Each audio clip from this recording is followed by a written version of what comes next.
right news and information at the right time. Combine those newsletters with our print publication, and you have a combination that cannot be beat. Sign up today for the newsletter or newsletters that fit your needs at fleetowner.com. For industry news and trends, that is fleetowner.com. That's fleetowner.com. WWTN, Hendersonville, Nashville. From the Busy Bee Plumbing, Heating, and Cooling Studio, Super Talk 99.7. WTN. Good morning. It is 5 o'clock, and I'm Joan Jones with your top stories. Pennsylvania police have now made an arrest in the arson attack against the governor's residence in Harrisburg over the weekend. However, they're still keeping tight-lipped over the motive behind that attack. 38-year-old Cody Balmer is expected to face charges including attempted murder, terrorism, arson, and assault. Authorities are also looking at whether the attack on the first night of Passover was motivated by Shapiro's Jewish faith. Just hours before the fire, Shapiro shared his family's Seder table on social media, apparently the same room that was later engulfed in flames. That's ABC's Andrew Dimbert reporting. The company behind last week's devastating helicopter crash in New York City has closed its doors. The FAA is reviewing the license of that company after one of its choppers broke apart over the Hudson River last week, killing all 6 people on board, including a family of 5 from Spain.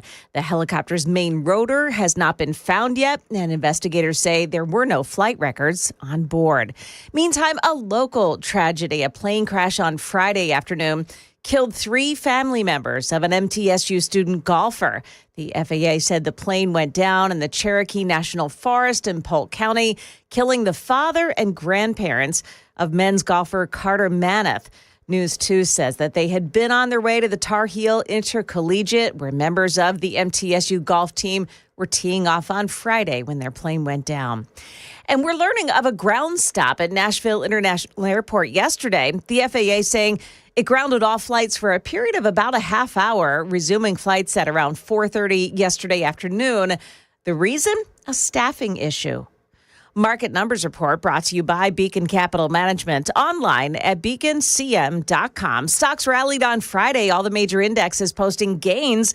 The Dow Jones Industrial Average, NASDAQ, and S&P 500 index all up more than 4.5% on the week, even if it was a roller coaster ride getting there. Looking ahead this week, on Wednesday, we'll get a look at March retail sales, and we'll hear from the Fed Chief Jerome Powell, who might give us a sense of where the central bank wants to keep interest rates in light of the trade war. The jobless claims numbers will be out on Thursday. Dave Packer, ABC News. Now, futures this morning look pretty good, too. The Dow futures are up 297. NASDAQ futures up 243. The S&P futures, they're up 57. That's the latest news, traffic, and weather. Next, I'm Joan Jones, WTN News.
I am seeing absolutely no delays this morning on the major roadways heading in. Things look great on 40, on 24, and on 65. Traffic every 10 minutes every morning on Super Talk 99.7 WTN.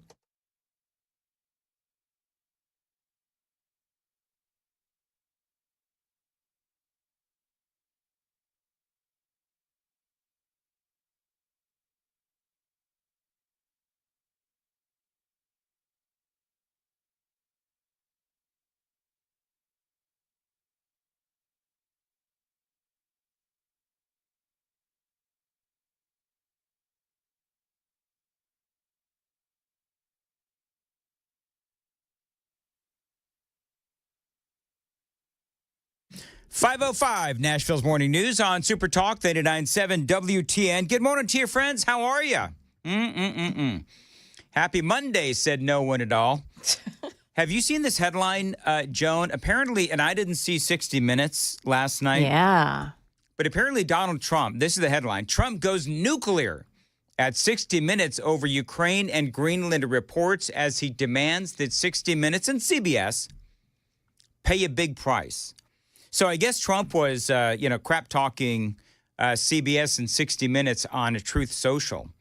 And I don't exactly know what triggered the president, so I'm going to have to find out.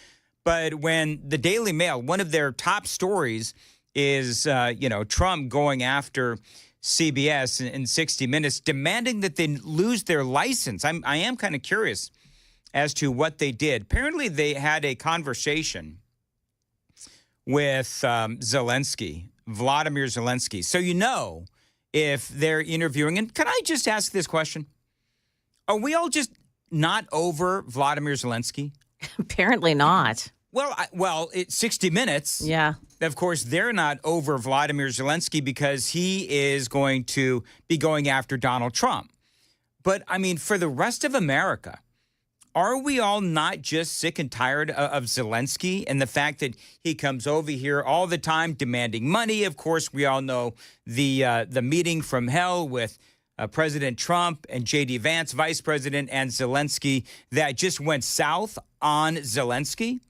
And so I'm trying to figure out, okay, so at this point, what more is Vladimir Zelensky going to say or do that is going to help his cause? I mean, obviously 60 Minutes and the rest of the media, they are pro giving more and more and more and more and more money to Ukraine. And so that's the whole point, I'm sure, of this interview. And so Trump on Sunday night, this is how the story goes. On Sunday night, 60 Minutes aired an interview with Scott Pelley, conducted with Ukrainian President Vladimir Zelensky. On the site, they say, of a Russian attack where 9 children were killed earlier this month. Zelensky says that he has 100% hatred for Russian President Vladimir Putin for the invasion of Ukraine and invited Donald Trump to visit his country to see the damage of the war.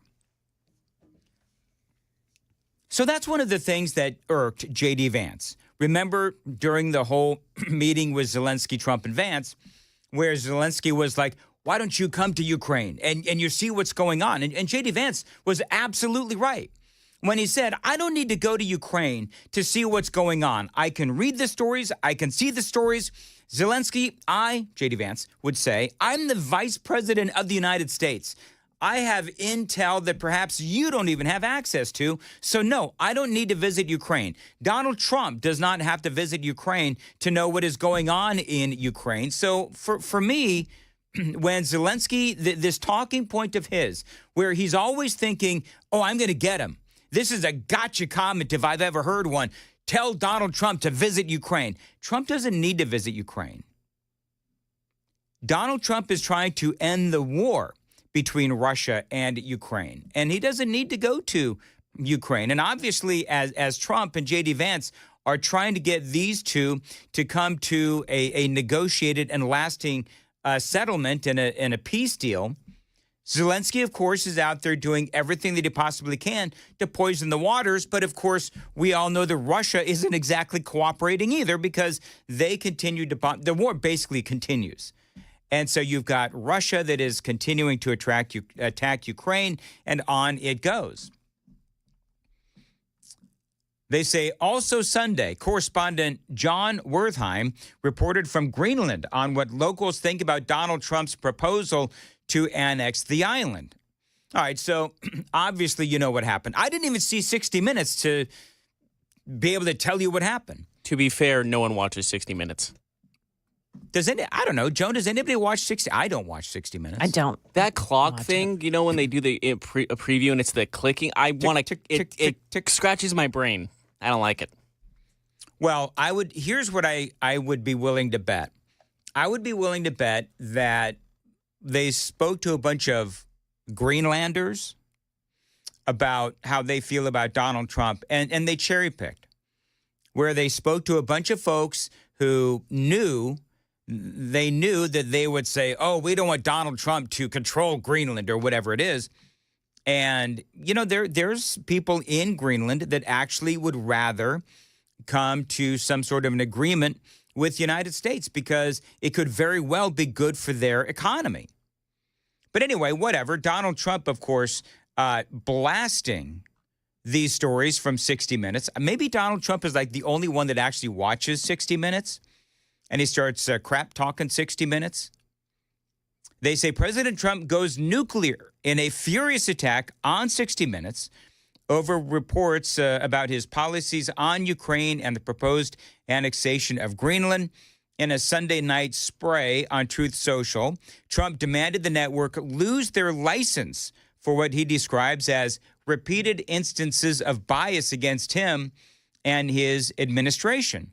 And Trump says, and I think this is something that we all talk about, where you have these various news shows and channels that purport to be news shows or news channels, and they're really not.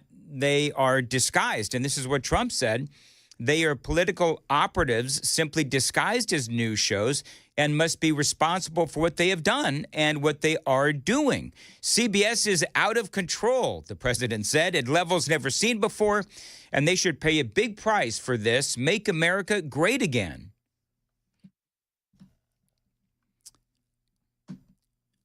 I would be interested to see if 60 Minutes did provide both sides on the Greenland and also the Ukraine story.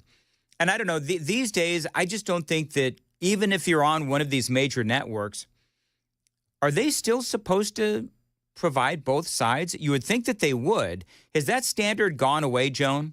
Like you watch, well, maybe you do, maybe you don't, but you're more in tune with the world of journalism these days. But apparently it's no longer required to even give a line or two regarding the other side. It's not required. It's not required, and they're not going to do it. Well, that would be I know it's not required, but they won't do it, and that shows you that the basic tenets of journalism are gone. The basic tenet where they are supposed to give both sides, they're just gone. They're not apparently even expected to. The public doesn't demand it. And so they're just going to do whatever it is that they're going to do. But if it's public broadcasting, we can do something about that. They don't need our tax dollars to tell us only one side. But when it's a CBS or an ABC, well, it has to be that we vote with our wallets or that we vote with our remote control. We go past that channel and then the ratings go down so much that nobody buys advertising and that station collapses. That's what will have to happen. KGB, look up the ratings for 60 Minutes. Does it actually do well? Because here's the deal. Because, Joan, you're absolutely right. When people are voting for or, using their pocketbook and their remote control to take a stand, I think that you're absolutely right, which is why when you look at, Gutfeld kicking the crap out of all of the network hosts and the ratings on Fox News is just far and away above what is going on with 60 Minutes, CNN, MSNBC.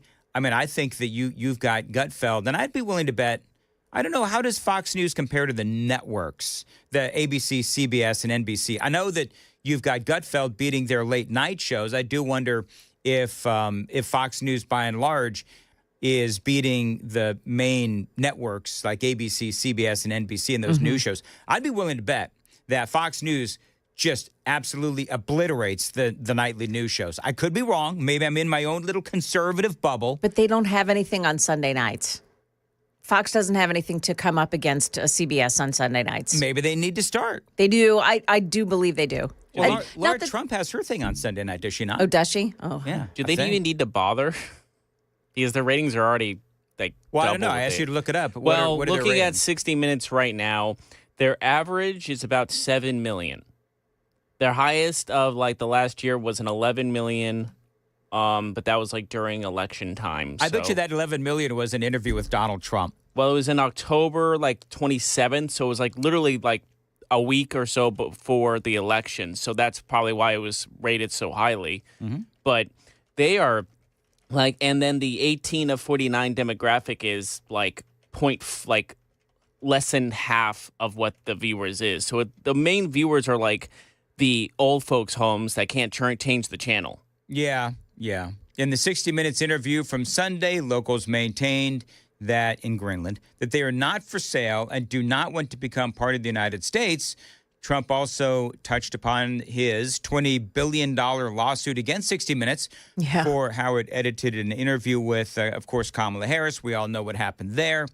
The president claims it was edited in a way to make Harris look good, something the newscast denies. I don't know about you, Joan. I think we hashed all this out on the air, but I played the audio, how it was edited, how the promo was edited, and then what she actually said. And it was clear that they were trying to make Kamala Harris look and sound better than she actually was. Oh, yeah. I mean, that was obvious. Yeah. So anyway. Sure. Moving right along, it is 5:16. Time to check the roads on WTN. Still looking at no delays heading in this morning. Things are fine on 65, on 40, and on 24. Traffic every 10 minutes every morning on Super Talk 99.7 WTN. 5:17 as far as your weather today. Am I really looking at a high of 82 today? Yes, sir. You are. Wow. Okay. There is going to be some wind, but it should not be that bad. Is Stefano DiPietro, who was here on Friday at 8:35, is he calling it a short stay? Is it his first short stay of the season? I will look at the next 3 days. The next 3 days are 82 today, 66 tomorrow, then 70 on Wednesday. It's going to be in the 80s on Friday. Okay, very good. Yes. So no more winds, and no more rain, and no more tornadoes. No, at least for a while. I was going to say, what do you bring it trying to on? jinx us? I'll take it. Let's see here. Have you checked on DiPietro's fender bender? Is he doing all right? I haven't checked in with Stefano this morning. He's not your best friend anymore? I'm pretty sure that pretty soon he's going to have a restraining order against me. Anyway, do you think Stefano appreciated and enjoyed our visit? He did. I talked to him, texted with him on Friday. He seemed like he enjoyed it. He seemed like he had a good time. Okay, Yep, very good. He said he did. All right, very good. He threw me off when he said, and if you haven't heard our conversation with Stefano last week at 8:35 with me, Chris, Joan, KGB, and Stefano, it was a lot of fun.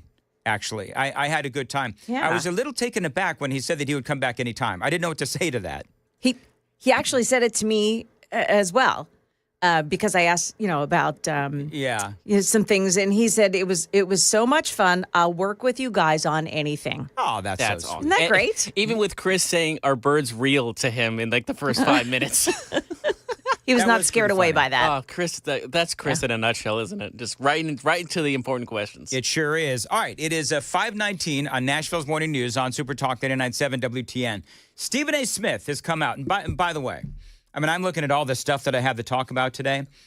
Pete Hegseth is talking about the battle over the Panama Canal, a big Donald Trump victory. So we have that to talk about. We have the confusion over tariffs and what is going on with the electronics. That was a big story over the weekend as well. Apparently there was some sort of I don't know what it was, a miscommunication or something regarding tariffs on electronics. The Trump administration has set the story straight.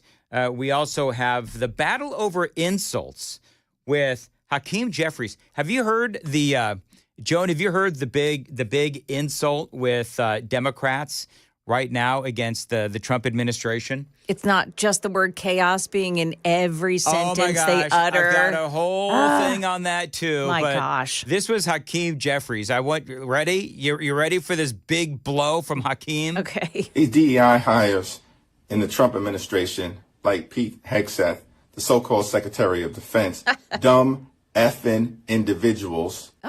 Oh, man. What? Owning the conservatives, Hakeem Jeffries. Yeah, he's calling the Trump cabinet dumb effing individuals. You know, effing with an E. Yeah. DEI, dumb effing individuals. He's got to work with these people. Is that a smart thing to do? Joan. Hey, KGB, watch this. Oh, Joan, you're so naive. Yeah. Bless my heart. Bless your heart. Bless Do you my really heart, think that Hakeem Jeffries is working with the Trump administration or the Republicans? Yeah, I Couldn't come up with not. something more like original than effing. Like really, nothing else comes to your mind. Well, he needed Pretty an lazy. E. He needed an E. These DEI hires in the Trump administration, like Pete Hegseth, the so-called Secretary of Defense, dumb effing individuals. So there you go. I'm sure our check-ins come up with a better way to use the word E in there. I don't know, but it's for me when I heard that, I thought it was kind of funny because and Hegseth, and I've got his response, but it's obvious that the Democrats remain on this Monday morning incredibly lost. It is 5:21 on Nashville's Morning News on Super Talk 99.7. Got a lot more straight ahead. Joan Jones is in the WTN newsroom. Hey, Joan. Yeah, the state legislature is getting ready to adjourn for the year, so we'll tell you what's left on their docket to take care of. And we've got the latest on the firebombing of the Pennsylvania governor's mansion. Those stories and more coming up here at 5:30 on Super Talk 99.7 WTN.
Did you know you're overpaying for your health and wellness products?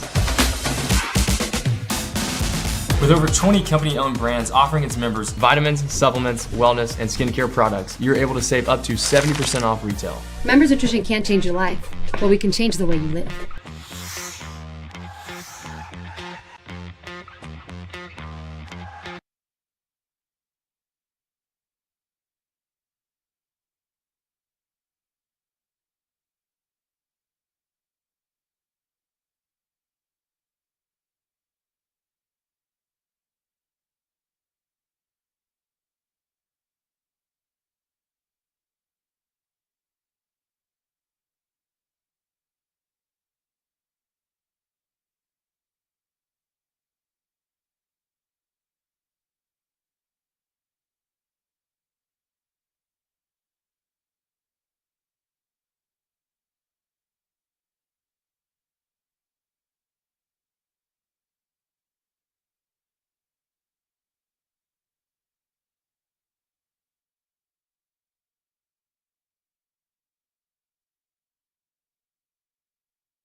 to control her own body.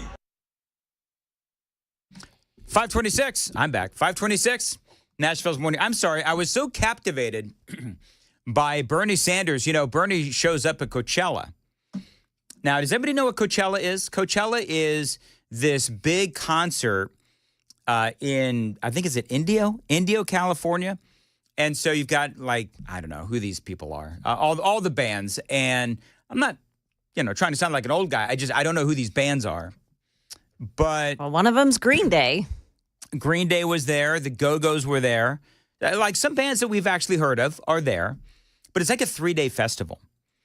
And who shows up but Bernie Sanders? Now, apparently Green Day, Joan, you were telling me before the show that Green Day changed the lyrics to one of their songs. Yeah. All right. So can we do that at like 5:30? Can you find out? Yeah, I'll find it. Somebody can. I'm pretty sure there's curse words where they changed the lyrics. It'd be kind of hard to. So you probably can't play it. Yeah, but we could probably read the lyrics. We can talk about it. But, yeah. Yeah, we can talk about it. Anyway. What a bunch of losers. So, well, it's interesting. So Bernie Sanders, just out of nowhere, comes out and he starts screaming at the crowd. We need you to stand up to fight for justice. To fight for economic justice. Now realize economic justice. These people have paid, some of them $600-700 a ticket to be there at Coachella. And you got this millionaire, Bernie Sanders, who, by the way, has been in the Senate for how long? Yeah. And he's telling these people who came out to watch, I'm monologuing my way through this. I'm not going to be able to play the whole thing. But think about this. So he's asking a bunch of people that have come to that have come to listen to music. He comes out screaming about economic justice. And I guarantee you the people there are like, what? I mean, you can sit here and you can clap all you want and, talk about, power for the people and against government and all this kind of stuff. How long has Bernie Sanders been in the Senate? And he has become a millionaire while in the Senate. And by the way, Bernie, you were a senator when Barack Obama was in the White House. You were a senator when Joe Biden was in the White House as well. And what the hell did you do, Bernie, to fight this, and fight for this concept of economic justice? What did you do, Bernie? Because if you think that there needs to be economic justice in this country, well, then, number one, why didn't you define it for the good people at Coachella? And number two, what the hell have you done to fight for economic justice? You want all these people to do it? What do you want them to do? You're forgetting a very important thing. Everyone in Coachella is either high or drunk. They're not understanding what he's saying. Maybe Bernie Sanders made sense to them because they are either high or drunk. That's a great point, KGB. Got a lot more straight ahead on Nashville's Morning News on Super Talk 99.7 WTN.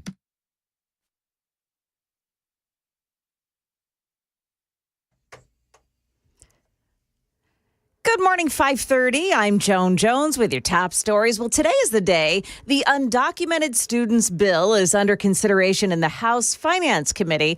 That bill allows schools to turn away or change or charge tuition for students who are of families who are in the country illegally. That bill did pass the full Senate vote last week. Meantime, there are only a few bills left to consider in the Tennessee legislature, and House Majority Leader William Lamberth is expected to introduce what he calls flow motion today. It's a procedural step taken at the end of most sessions to move bills through quickly, in this case, so members can adjourn for the year this week in time for the Easter holiday.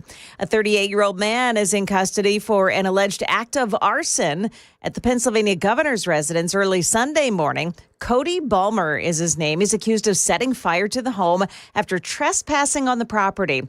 This happened hours after Governor Josh Shapiro and his family marked the first night of Passover.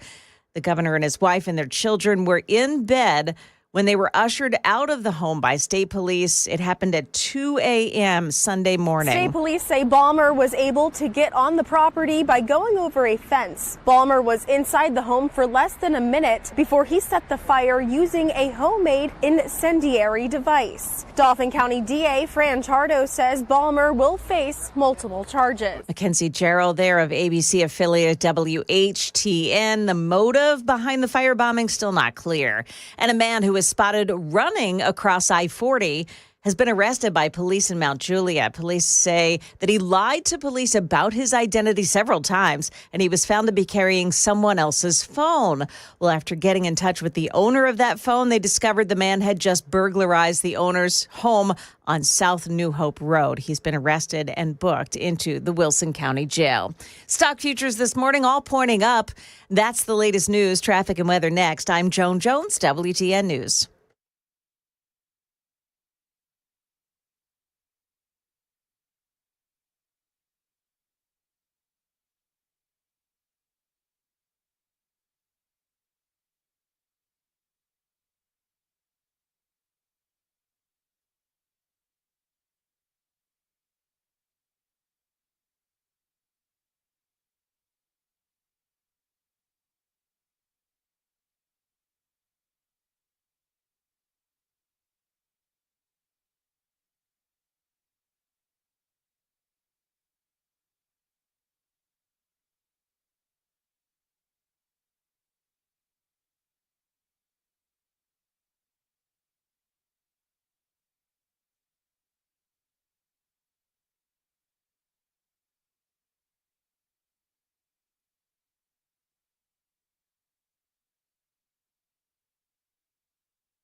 Looks like things are still fine this morning on the major roadways heading in. We have no delays to speak of on 65, 24, or 40. Traffic every 10 minutes every morning on Super Talk 99.7 WTN.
537, Nashville's Morning News on Super Talk, 99.7 WTN. Dan Mandis here, along with Joan Jones in the WTN Newsroom.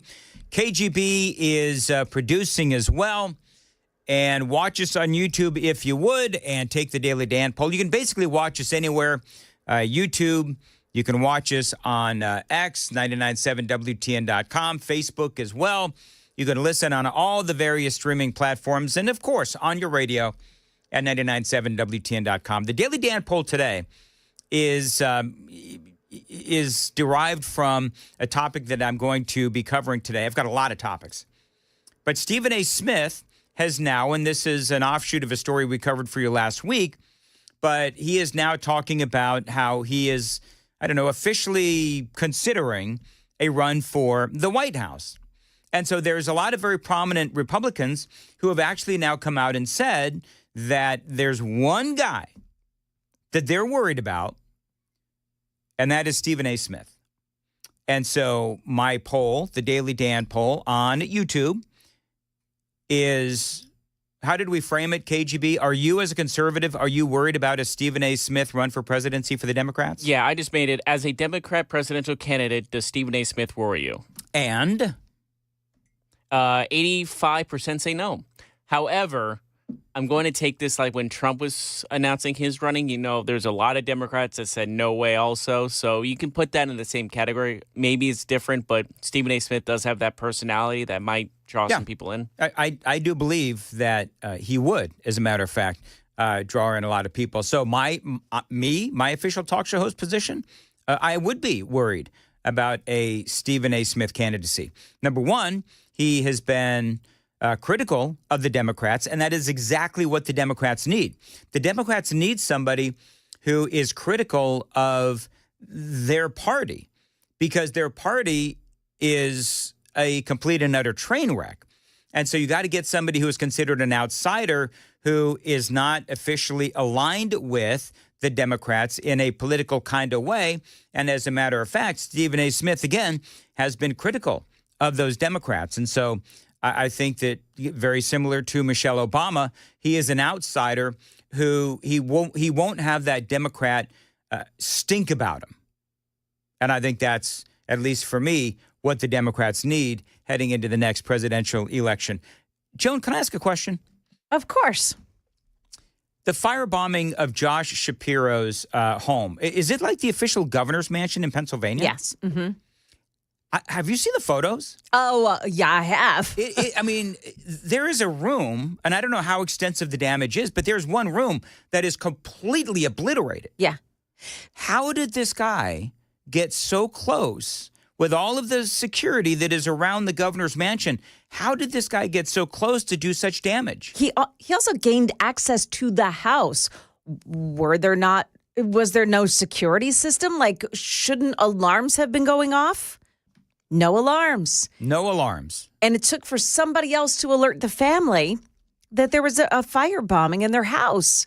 I don't get it. And here's something else I don't get. This is crazy story. So, and this is from Daily Wire. Josh Shapiro, the governor, said this statement that makes my radar go up. He said, "This kind of violence is becoming far too common in our society, and I don't give a damn if it's coming from one particular side or the other, directed at one particular party or another, or one particular person or another. It's not okay." Really? Has he come out and has he condemned the attacks on Tesla? No, actually, I don't think he has. Interesting. But he's saying that it doesn't matter what party it comes from. Which means it's probably a Democrat. Yeah. Because we still haven't heard the motive. We know the guy's name, but of course, by the time you and I hear a name, you know his entire social media presence has been scrubbed. Right. So you don't know anything about this guy prior to this attack. So we don't know what his motive was. It's still unclear. In other words, wait till they start trying to paint him as MAGA, when in reality he was an anti-Semite. Exactly. Too late. I already looked at X, and people are like, he's a MAGA supporter. It's already too late. What proof do they have? Yeah. They don't have any. They don't have any. They say they have it. Let me see if I can find it again. This dude obviously is probably full of it, but let me see if I can find it again. Oh, MAGA supporter Cody Balmer, 38, was arrested for arson and attempted murder of Governor Josh Shapiro. Where's Pam Bondi? Blah, blah, blah. And apparently he found a tweet or post from him in 2021 saying Biden supporters shouldn't exist. Where were you his first run? Well aware of trash he is. As for the second, still knew what scum he is. Now, why did y'all forget? What, because he did? Whatever. So bunch of nonsense. Well, here's the deal. I have something different. Cody Balmer, the man arrested for the firebombing, isn't MAGA. He's probably anti-pro, whatever. And there's a picture of him with a face mask on it says F Trump. Okay.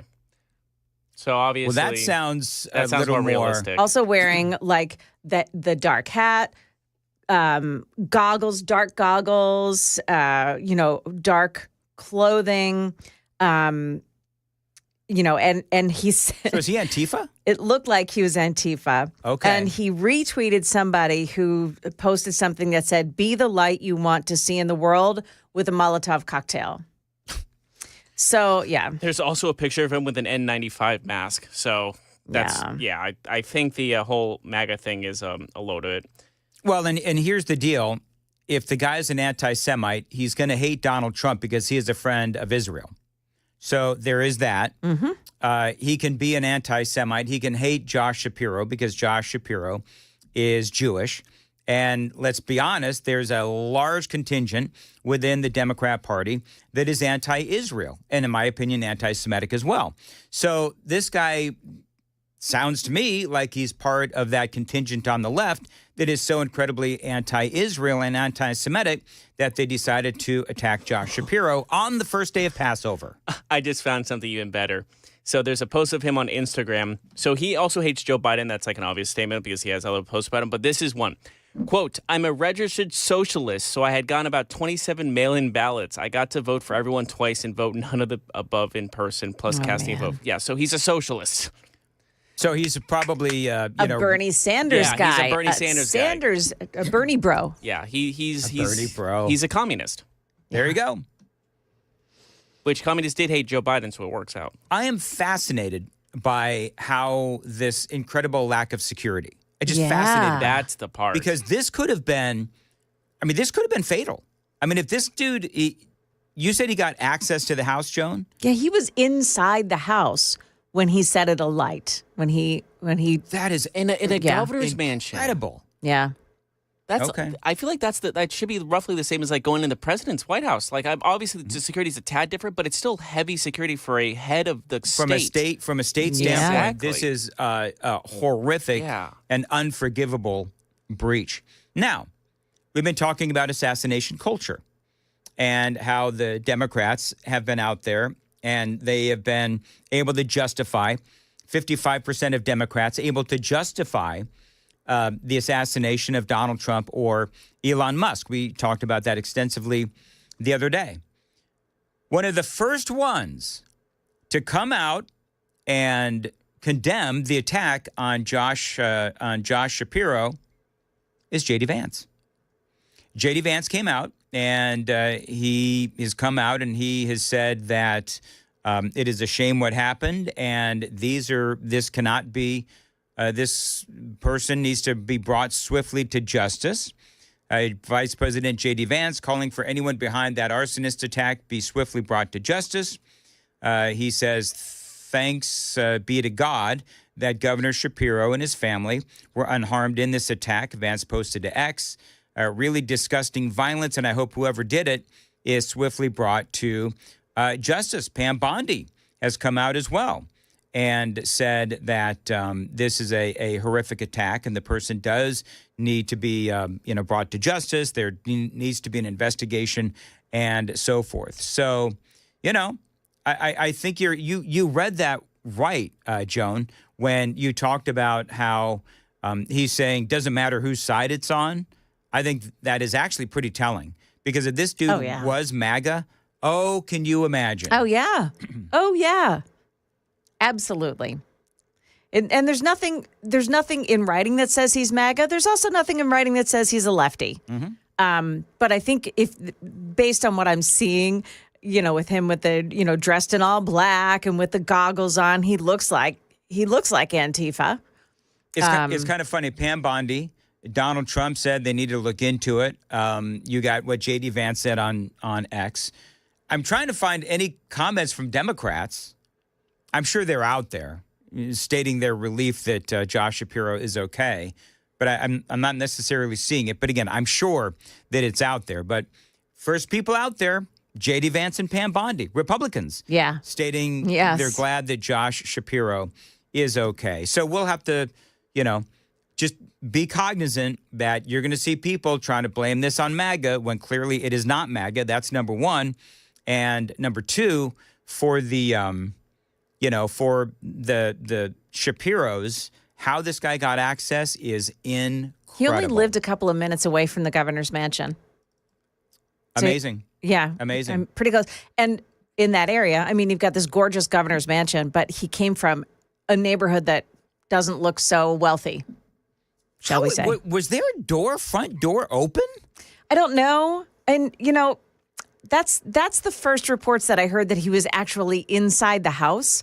Now I'm seeing from the New York Post that he got over the fence, which should have alerted somebody already, but I'm not seeing that he was in the house. So maybe that was early reporting. I'm going to have to look into it further and figure that part out. There's no motion sensors or anything about that? You would think, right? Yeah, right. It's the governor. Who's guarding his house? It's like that. It's like in the movie, the security guard sleeping in the little box with all the cameras. He's just asleep, apparently. Mm-hmm.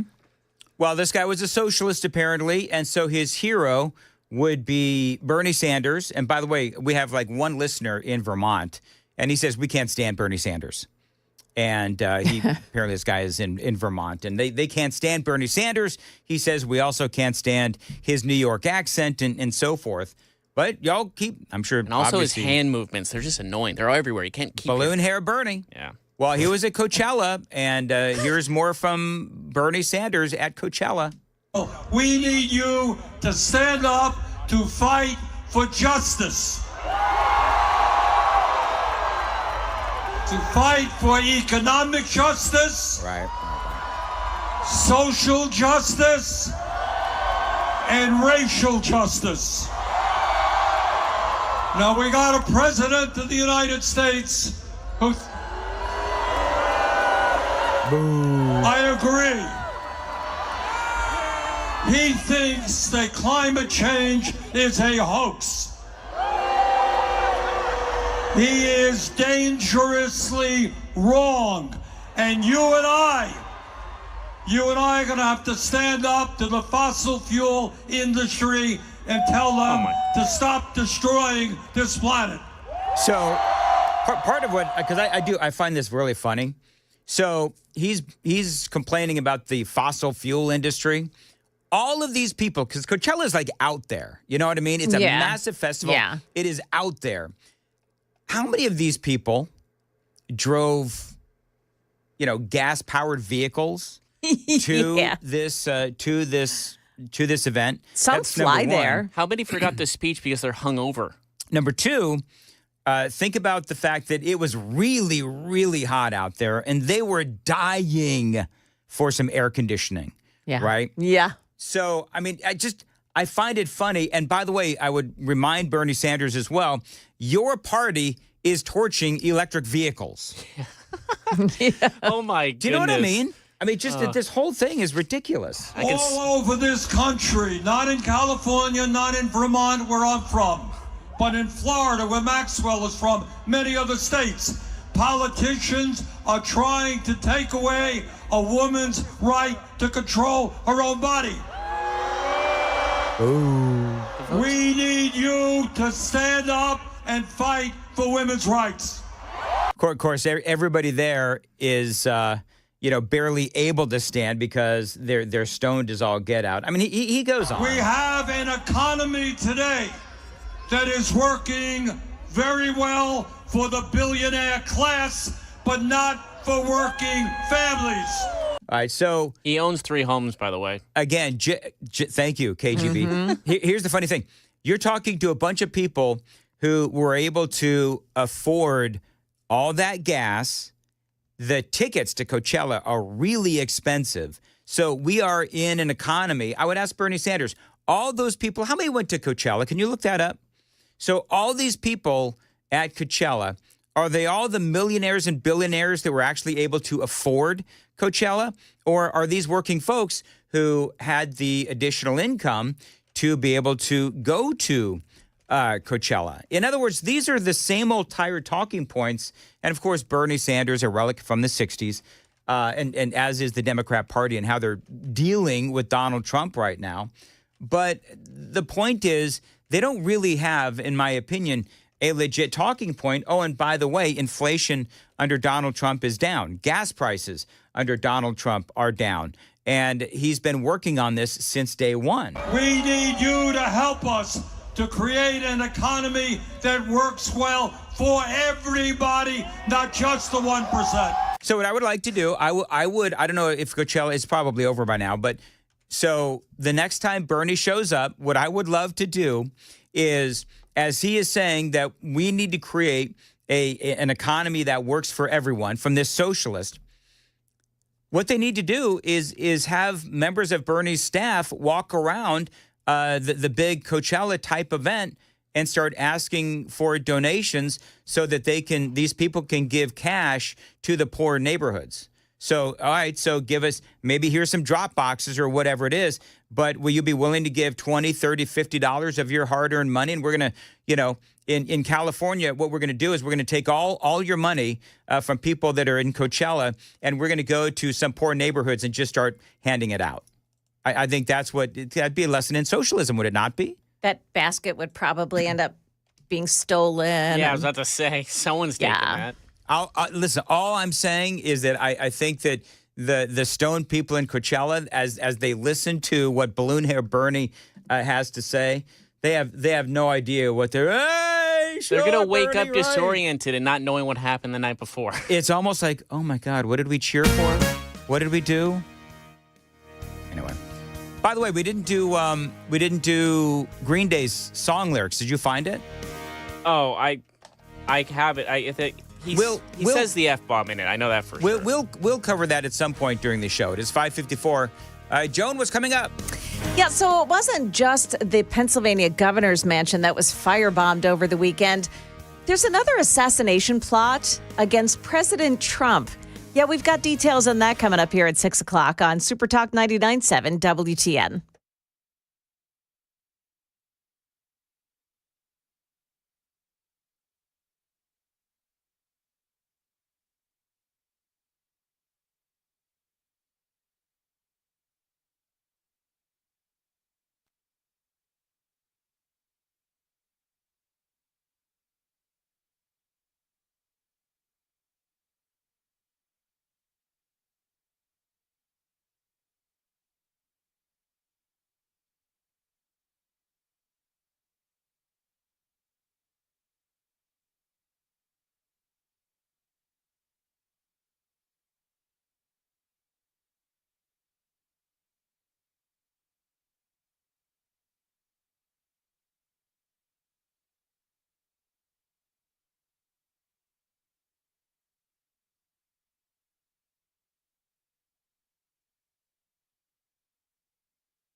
5:58, Nashville's Morning News on Super Talk 99.7 WTN. By the way, just reposted something that I saw on X. I hope it went over to my X.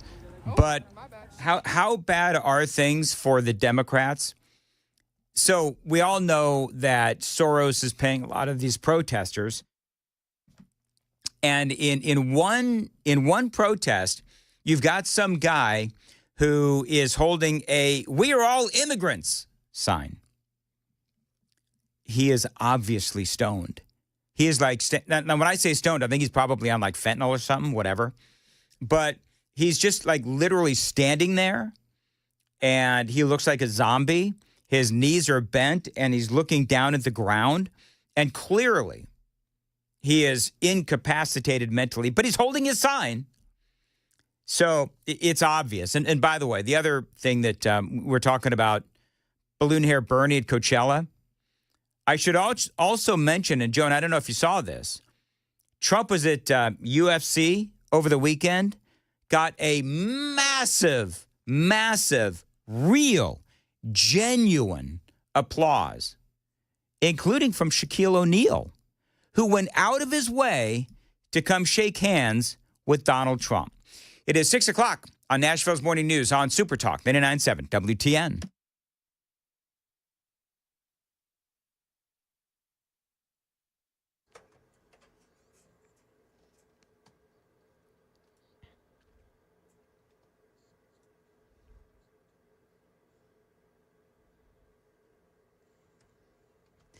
Good morning. It is 6 o'clock. I'm Joan Jones with your top stories just hours after Governor Josh Shapiro of Pennsylvania and his family had marked the first night of Passover at the governor's mansion in Harrisburg.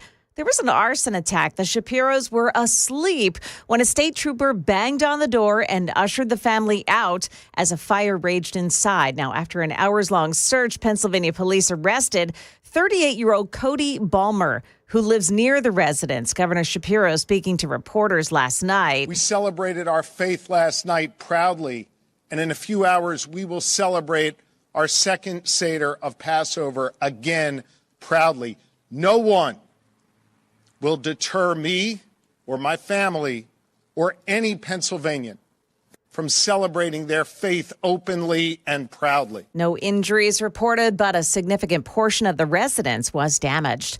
And the bizarre story of a teenager who's charged with killing his parents as part of a larger plot to kill President Trump. 17-year-old Nikita Kasap is now under arrest. Officers say they found a handgun, pried open safe, jewelry, and $14,000 cash inside the car. Investigators also say they found documents on his phone calling for the assassination of the President of the United States in order to foment a political revolution. Officials go on to claim Kasab killed his parents as a part of an effort to obtain the financial means and autonomy necessary to carry out his plan. That's ABC's Johnny Fernandez reporting.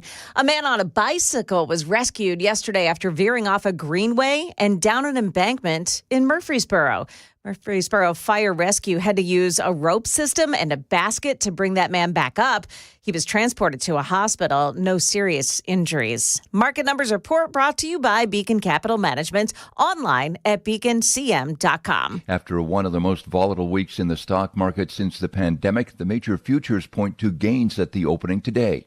On Friday, the Dow Jones rose 619 points to close back above 40,000. The S&P added 1.8%. The Nasdaq Composite 2%.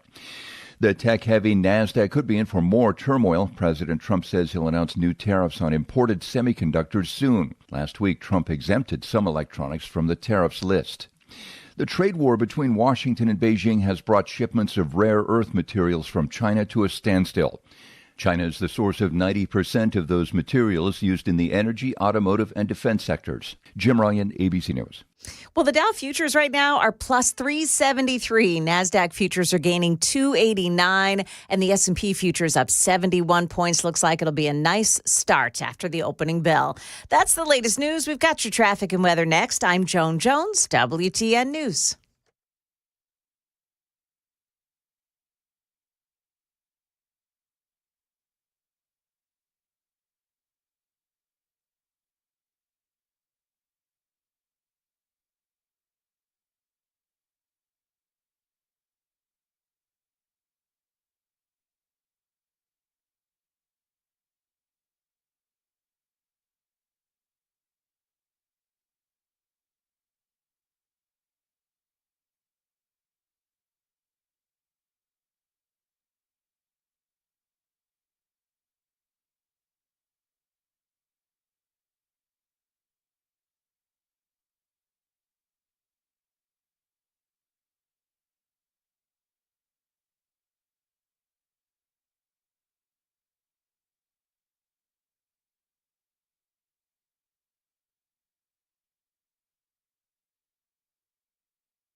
There was a crash this morning. It's involving injuries as well at Old Hickory Boulevard and Cedarmont Drive. Otherwise, as you're traveling on the majors heading in, no big delay so far this morning. Traffic every 10 minutes every morning on Super Talk 99.7 WTN.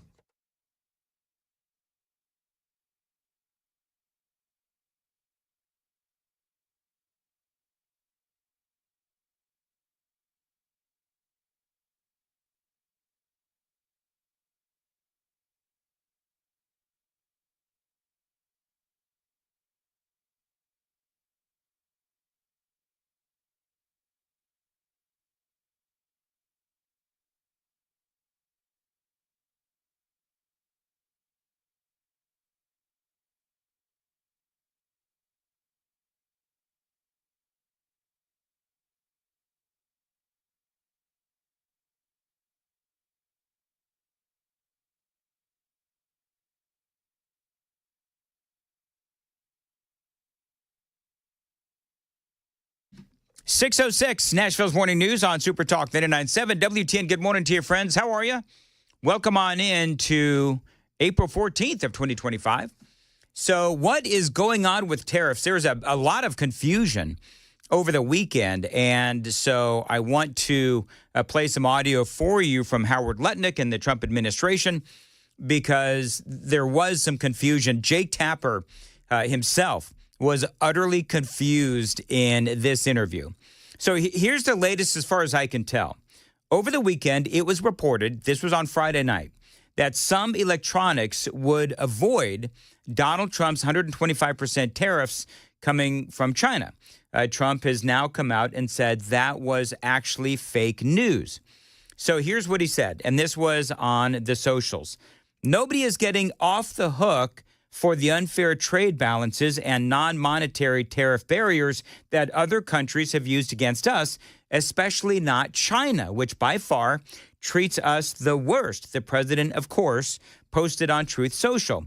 His administration clarified on Sunday that electronics would be subjected to other tariffs. Need some audio here, KGB? There was also, he said, no tariff exception announced on Friday. Trump continued in his post. He said these products are subject to the existing 20% fentanyl tariffs, and they are just moving to a different tariff bucket. He continued. The president wrote, we are taking a look at semiconductors and the whole electronic supply chain in the upcoming national security tariff investigations. So on Friday, everybody thought, okay, so I guess if you have an iPhone or maybe some of these other electronics, you're going to buy some, they're not going to be subject to these massive tariffs on China.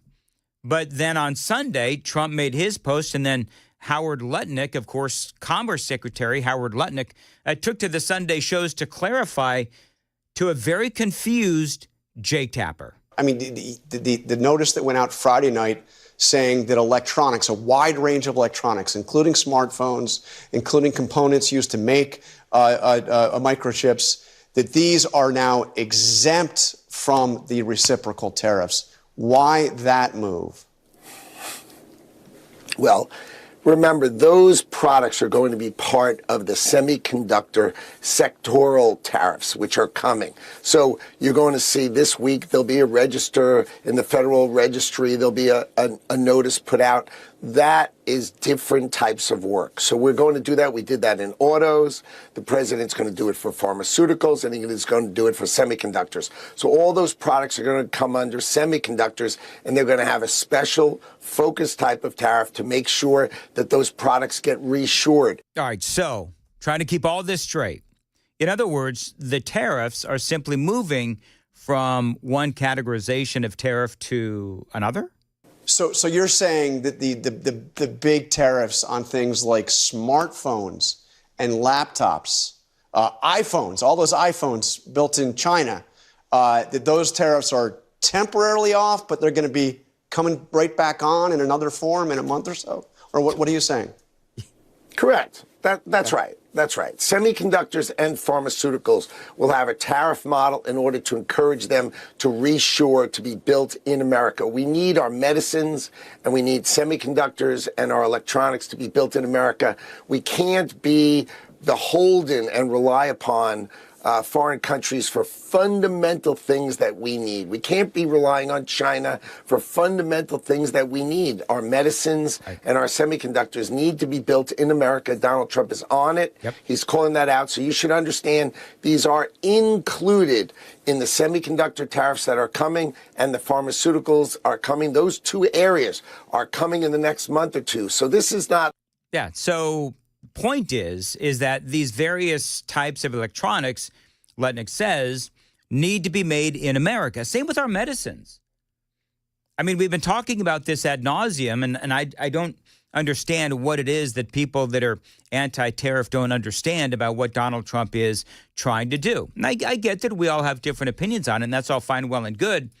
But my question to those people, after listening to Donald Trump, after listening to Howard Lutnick, after listening to Scott Bessent, Treasury Secretary, bottom line is this: is it safe to have our medicines made by our enemy? I mean, we don't need a Daily Dan poll to, figure out the answer to that question. Of course, our medicines should not be made by our enemy. And so we need to figure out a way to have these things made here in America. And by the way, it's also been announced, as you know, that dozens of countries have already come to Donald Trump and deals are on the table. Many more are getting ready to sit down over the next couple of months as Donald Trump and his team negotiates these deals. This is all part of the process. But make no mistake, and y'all know this. I mean, been listening to, WTN and me and the other hosts. This is all about China. This is all about China. China, at least to me, is public enemy number one. They really are.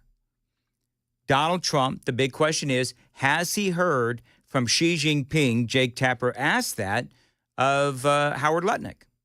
And here's what he had to say. Have you had any conversations with your Chinese counterpart? Has there been anything between you and the Chinese? I think we've had soft, the way I would say it is soft entrees, through intermediaries and those kind of comments. But we all expect that the President of the United States and President Xi of China will work this out. I am completely confident, as is he, that this will be worked out in a positive, thoughtful, and effective way for the United States of America.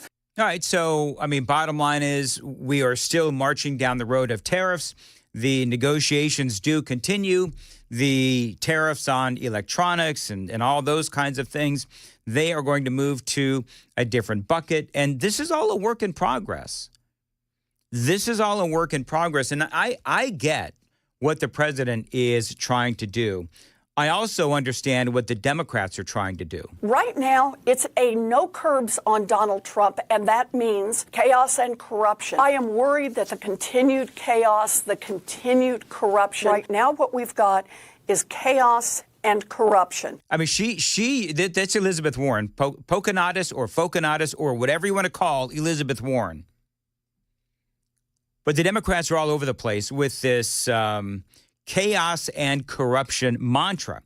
And so she was on with, again, all over the place, Jay Tapper, and talking about this chaos and corruption. And so this is part of what they're doing. And by the way, just so you know, Elizabeth Warren has traditionally been for, believe it or not, she's always been for tariffs, just not Donald Trump's tariffs. Jake Tapper, by the way, seemed to trip up Elizabeth Warren with one simple question regarding Donald Trump. And that detail is straight ahead. It is 6:15. Time to check the roads on WTN. We've got an accident at Cedarmont Drive. Watch for emergency crews on the scene. No problems coming in on 24 or 65. No unusual delays on 40 or 440. 840 running accident free. I'm Christy O'Brien. 6:15, Nashville's Morning News on Super Talk 99.7 WTN. Looks like as far as your weather goes, a high today of 82 and partly cloudy. Some rain expected tonight, maybe around 9 o'clock this evening. All right, it is 6:16 on WTN. So I'm talking about and joking about the mantra that Democrats are now using where they're talking about corruption and chaos. I just played you a little montage from Elizabeth Warren. I mean, they have been all over this talking point. We begin this hour with the chaos. The average American sees chaos. The American people see chaos. It's total chaos. You brought chaos. It's just complete chaos. Unleashed an economic chaos. They unleash chaos. They are creating chaos. So what was that? What was that word again? This chaos. There's too much chaos. Total chaos. That amidst the chaos, We're going to see chaos. After seeing all the chaos. the chaos is unleashed on America. So what was that word again? Continue to see the chaos. Economic chaos. A lot more chaos. Trump's chaos. This is chaos. With such chaos. The chaos, because of this chaos. You know what we need to do, Joan? What's that? We need to somehow get on the talking points facts that the Democrats get every day. I wonder how you do that. How do you infiltrate? You know what we Chaos. That's how you do it. You know Grok we need knows. we need somebody who is on the other side who can feed us information. Yeah. Because I wanna see the memo where they said use the word chaos. Yeah. A lot. Chaos. All of this chaos. Uncertainty and chaos. Given all that chaos. When it's chaos. All the chaos. Chaos and confusion grows. More chaos, dysfunction. The chaos is the purpose. The chaos is the goal. It's chaos. There you go. Democrats in their chaos. They got their own signal chat. We can intercept it probably. That's exactly right. Find a 13-year-old. Intercept it. So Elizabeth Warren, of course, she has been using, she got the memo. And so she is like, a good little Foconatus. She is using the term chaos and corruption. Now, Jake Tapper seemed to trip her up this weekend when he did ask a very simple question. Have you seen any actual evidence that insider trading was going on instead of the just general advice he gave for people to invest? Because remember, the Democrats are screaming, and we talked about this extensively on Friday, about insider trading and that Donald Trump needs to be investigated. All these things. Because remember, when he posted on True Social, now would be a great time to buy. And in my opinion, there's nothing wrong with that, of course, because for President Donald Trump, it was out in the open, and he just let everybody know. There's nothing specific about it. But the Democrats are calling for investigations, including Elizabeth Warren. But listen to how she frames this. Well, there are people who have looked at what happened to purchases and to calls just before he made that announcement that caused the stock market to skyrocket. But let me be clear with the back and forth here. That's what investigations are for. Actually, under the Democrats, investigations have been utilized to completely trip up and derail an administration. I would actually say that under the Democrats, that is what investigations have been utilized for, to try to get Donald Trump not only out of the Oval Office through impeachment hearings and all of that other nonsense, but also trying to accuse Donald Trump of things that he didn't do. That's what the Democrats utilize investigations for. Wrap Donald Trump in all of these investigations.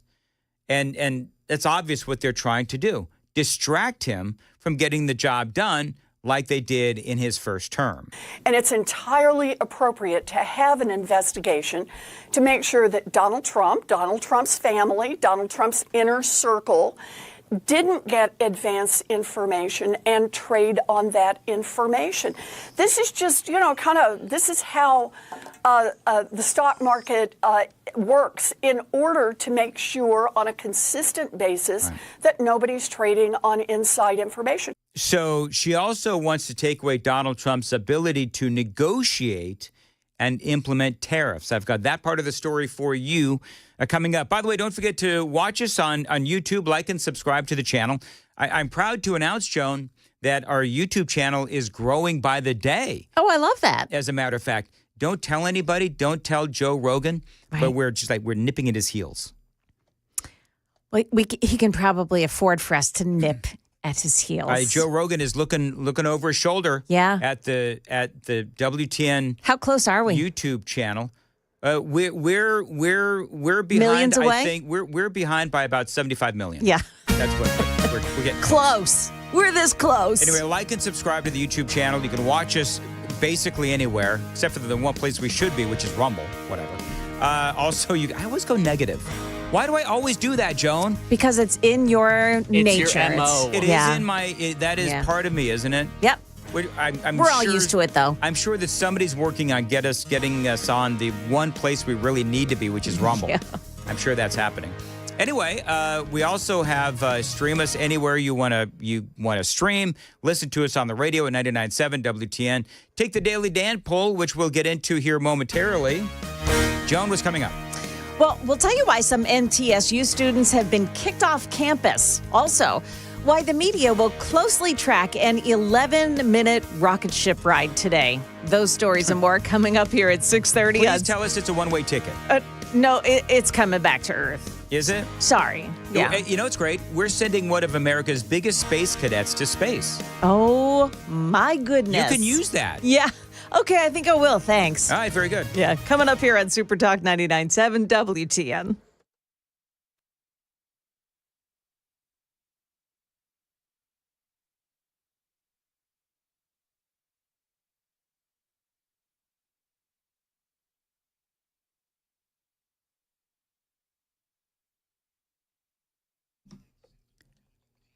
Dan Mandis here, and listen, if you're new to Nashville, maybe you've been here for a long time, but you need reliable garbage pickup, call my friends at J&J Services. Now, there's a lot of companies out there, but J&J Services, they have been around for 20-plus years.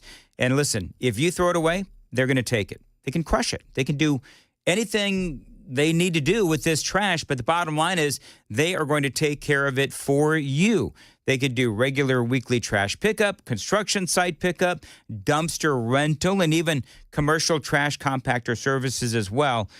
You could toss it, you can crush it, whatever, with J&J Services. They'll also work with you on pickup times. And yes, J&J Services, they are incredibly reliable. And by the way, if you need porta potties, they can help you with that as well. 2 decades of taking out the trash in Middle Tennessee. Call J&J Services for a free quote, 615-599-7778, 615-599-7778. Find them online, jnjservices.com. J&J Services, where they always keep it trashy.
625, Nashville's Morning News on Super Talk 99.7 WTN. You know, when I first started thinking about lens replacement to treat my cataracts, I was really nervous.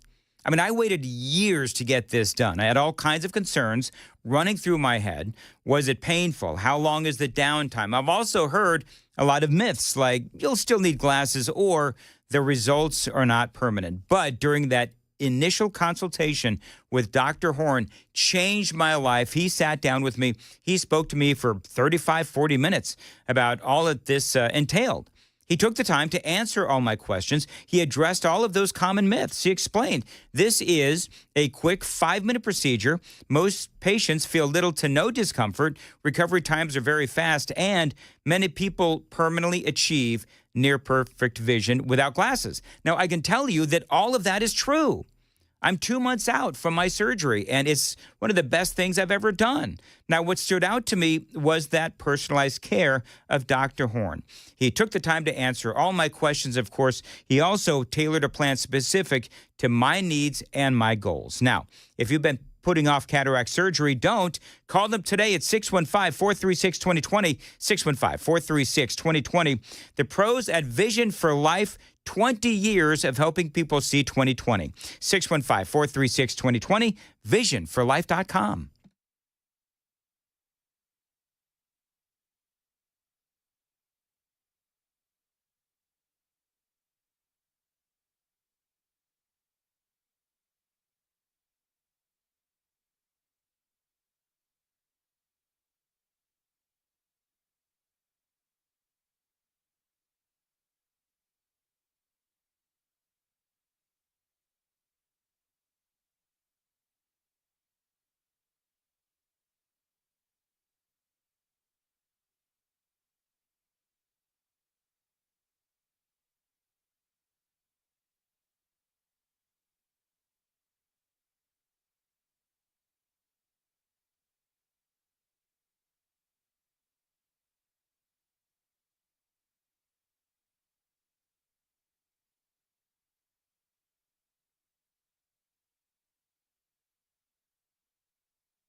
.628, Nashville's Morning News on Super Talk 99.7 WTN. All right, so I'm going to make a comment that is meant in jest, Joan.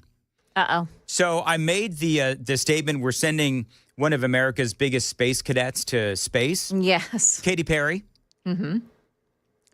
How epic would it be after all of the gnashing of the teeth if they as well ended up getting stuck in space and they had to ask Elon Musk to come rescue them? Yeah, Can you that would be imagine kind of that? fun. Yeah. So I'm curious, and there's no way to do this in a Daily Dan poll.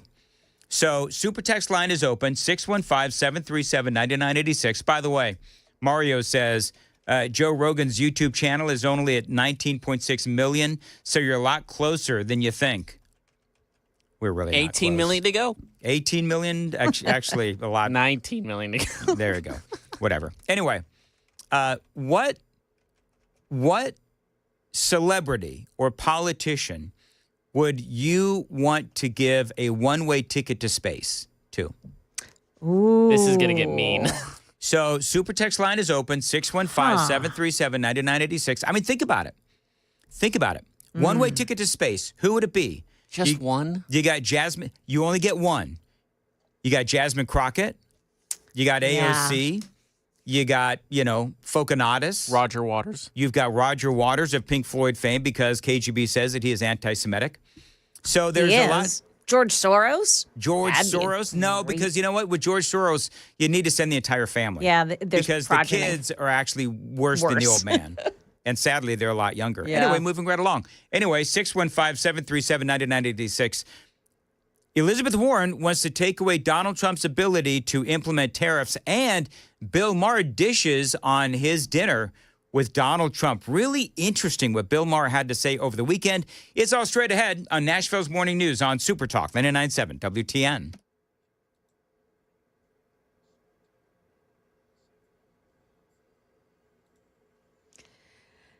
Good morning. It is 6:30. I'm Joan Jones with your top stories. Watch at Old Hickory Boulevard at Cedarmont Drive. That crash there is now causing some big delays. It involves some injuries. May take a few moments to remove that crash. 6 international students at Middle Tennessee State University have had their visas revoked. Provost Mark Burns says that the status of the students was changed in a federal immigration database. Information flow has been a bit sketchy, but they had their visa. These are international students whose visas have been revoked, so they are supposed to be going home. And if they don't, then they're in violation. Burns also confirming that as part of the removal process, ICE agents may detain those students on campus. The news comes after 9 international students at the University of Tennessee in Knoxville also had their student visas revoked. President Trump entered a UFC event on Saturday night to a standing ovation and cheers from a crowd of thousands waving their MAGA hats in the air. He was greeted by podcast host Joe Rogan, who sat with the president alongside Elon Musk, Robert F. Kennedy Jr., Kash Patel, and Tulsi Gabbard, and Trump's granddaughter, too, Kai Trump. The winner of the event also rushed to shake the president's hand and take selfies. A Blue Origin rocket will lift off today and flies to the edge of space, and inside will be an all-female and star-studded crew, including Katy Perry and Gayle King. Blue Origin is owned by Jeff Bezos, so his fiancée, Lauren Sanchez, will also be on board. That flight is expected to last for 11 minutes. That's the latest news, traffic, and weather next. I'm Joan Jones, WTN News. Thank you, Joan. 632, Nashville's Morning News on Super Talk 99.7. You know, I've been telling you for years about United Structural Systems. They are experts in waterproofing, concrete leveling, and foundation repair. You know, it's going to rain tonight. We've had a lot of rain over the last couple of months. And so you need to go down into your basement and you need to see if there's any water or moisture in that basement or your crawl space. And if you see some water, you need to call USS. Again, they are the experts in waterproofing. Now, I am one of 30,000 satisfied customers, and there's a lot of folks out there, including yours truly, that have worked with USS and say that this is an outstanding company. Now, United Structural Systems, they will not charge you for any unnecessary repairs, and you're not going to pay a dime until the work is done and you are a satisfied customer. And again, they can help you with basement and crawl space waterproofing, basement wall stabilization, and foundation repair. We guarantee our best. Call USS 615-488-7855, 615-488-7855, USSTN.com.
Yeah, crews are still involved in that crash scene at Old Hickory Boulevard at Cedarmont Drive this morning, causing some delays, too.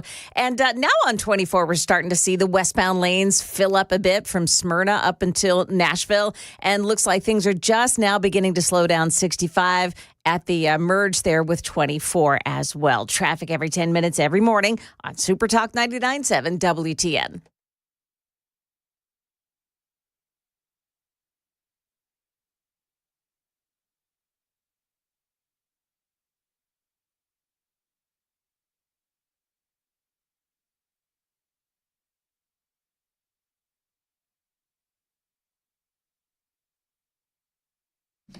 Mark Spain Real Estate. Listen, if you're preparing to sell your home with a guaranteed offer from Mark Spain, you can skip the hassle of spring cleaning and sell your home fast for maximum value.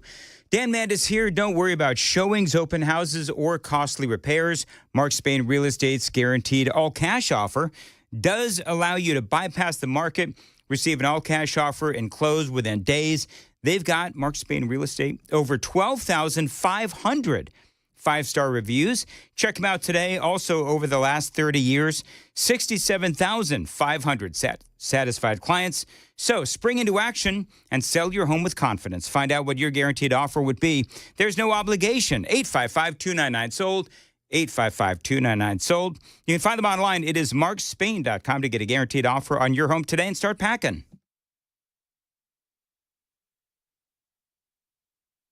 6:37.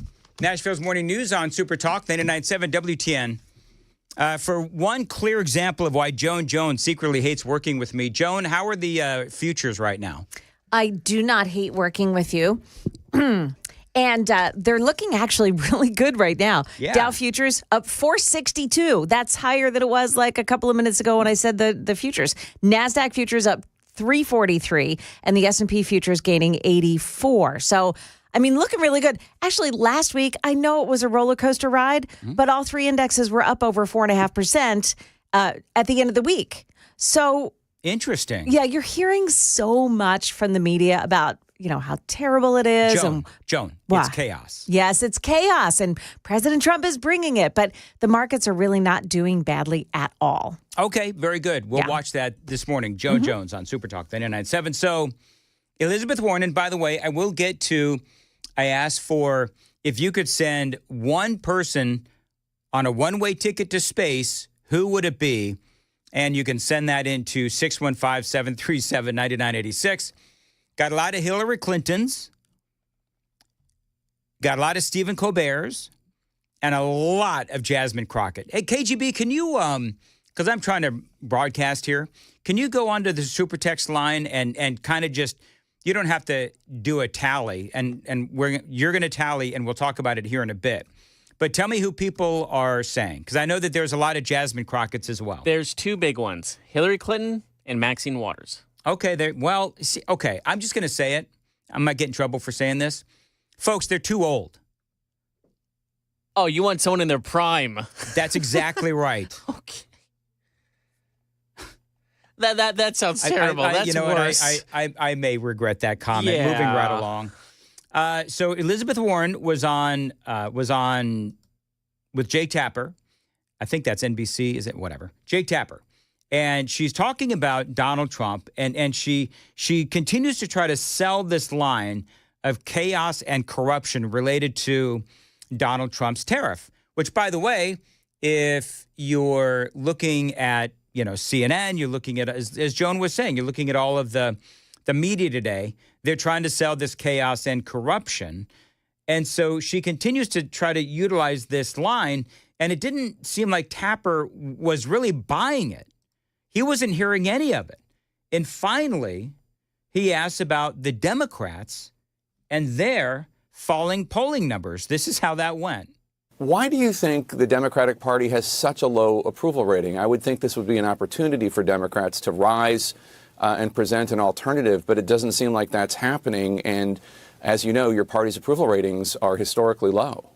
Look, the way I look at this is that Donald Trump has created a lot of chaos in his first 3 months in Washington. So that's her take, that Donald Trump created chaos, has nothing to say about Democrats. And so did you get into any actual specifics? Remember, he started out, made the promise that on day one, he would lower prices for American families. Those were his words, on day one. Right. And on day one, Donald Trump signed all those executive orders working on lowering those prices. You know, he can't just wave a magic wand and make prices go down. What he needed to do, and he's doing that, is working on policies that would lower those prices, including, obviously, trying to lower the cost of gas. So inflation has dropped under Donald Trump. Gas prices are down. Vegetables, eggs, veal, and overall meat, all of these prices have gone down, and jobs are up. So now we need to see exactly what the tariff war is going to do to the economy, because we don't really know what's going to happen. But don't let the talking points of the Democrats, remember, chaos and corruption, don't let the talking points of these Democrats sway you to thinking that Donald Trump is screwing up. I don't believe that he is, but she continued the attack. Our job is to fight against a Republican Party that not only doesn't care about those families, but is working hard right now while all this chaos is going on to give more tax cuts to billionaires and billionaire corporations and to cut access to Social Security, to cut veterans services, to cut health care for little babies and for seniors. It's so in nursing homes, tiring to and cut, boring. help for our public schools. So Trump isn't cutting Social Security. As a matter of fact, he wants to cut the taxes on Social Security. No, the Republicans have said over and over ad nauseum that they don't want to cut Medicaid. They don't want to cut Medicare. They don't want to cut veterans' benefits. They want to make the VA more efficient to help the veterans even more. As far as Medicaid and Medicare, there's enormous fraud. And if you clean up the fraud, then guess what? There's more for the people that actually, the Americans, that actually should be on those various programs. And no, they actually want to cut the Department of Education and give that money back to the states to better our schools. And so these vapid talking points, I don't believe that the talking points are doing anyone any good. Now, Bill Maher had his dinner with Donald Trump, and we told you all about it. He finally came out on Friday and spoke about his experiences with Donald Trump. And so leading up to it, Maher talked about, because remember, Bill Maher, leftist. He and Donald Trump have been trading jabs for years.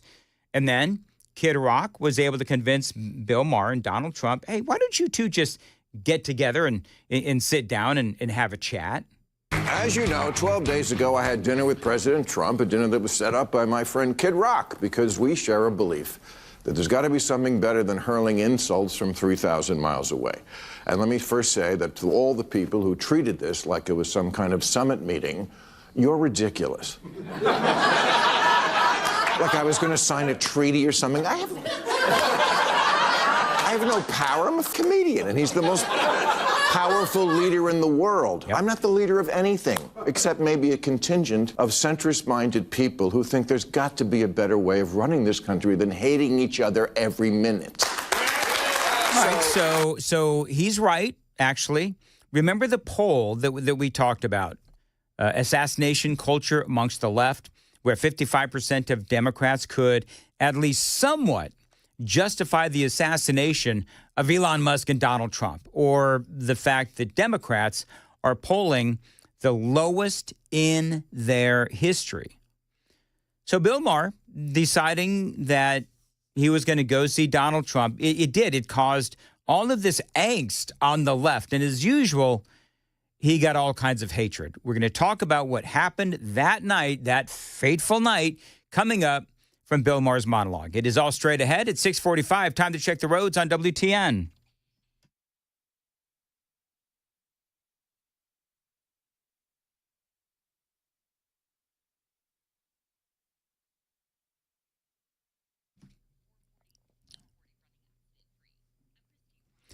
As far as your weather for today, going to be a high of 82, partly cloudy, some rain possibility possible tonight around 9 or 10 o'clock. Appreciate you listening to Nashville's Morning News. So Bill Maher and Donald Trump, when this dinner was scheduled, Maher decided that, yeah, he had to prepare. First good sign, before I left for the Capitol, I had my staff collect and print out this list of almost 60 different insulting epithets that the president has said about me. Things like stupid, dummy, lowlife dummy, sleazebag, sick, sad, stone cold crazy. Really a dumb guy, fired like a dog, his show is dead. There's 60. I brought this to the White House because I wanted him to sign it, which he did. Which he did with good humor. And I know as I say that, millions of liberal sphincters just tightened. Oh my God, Bill, are you going to say something nice about him? What I'm going to do is report exactly what happened. You decide what you think about it. And if that's not enough pure Trump hate for you, I don't give a So there you go, Bill Maher. Now, the difference, what he's going to talk about, is the difference between Donald Trump and his public persona and his private personality. And part of what is going on, I believe, and Maher's going to get into this, you have some people that are saying out there, oh, for Donald Trump, this was all a publicity stunt. I disagree, but that is part of what people are saying to Bill Maher. But I think that the difference between Trump's private personality and what he does sort of out in the public conversation, I think there's a method to Donald Trump's madness, and I'm going to talk about that. So here's part of what Maher said. Just for starters, he laughs. I'd never seen him laugh in public, but he does, including at himself. And it's not fake. Believe me, as a comedian of 40 years, I know a fake laugh when I hear it. So, yeah, Maher was surprised that Donald Trump in private actually laughs. And it sounds like they actually had some very hearty laughs, as a matter of fact.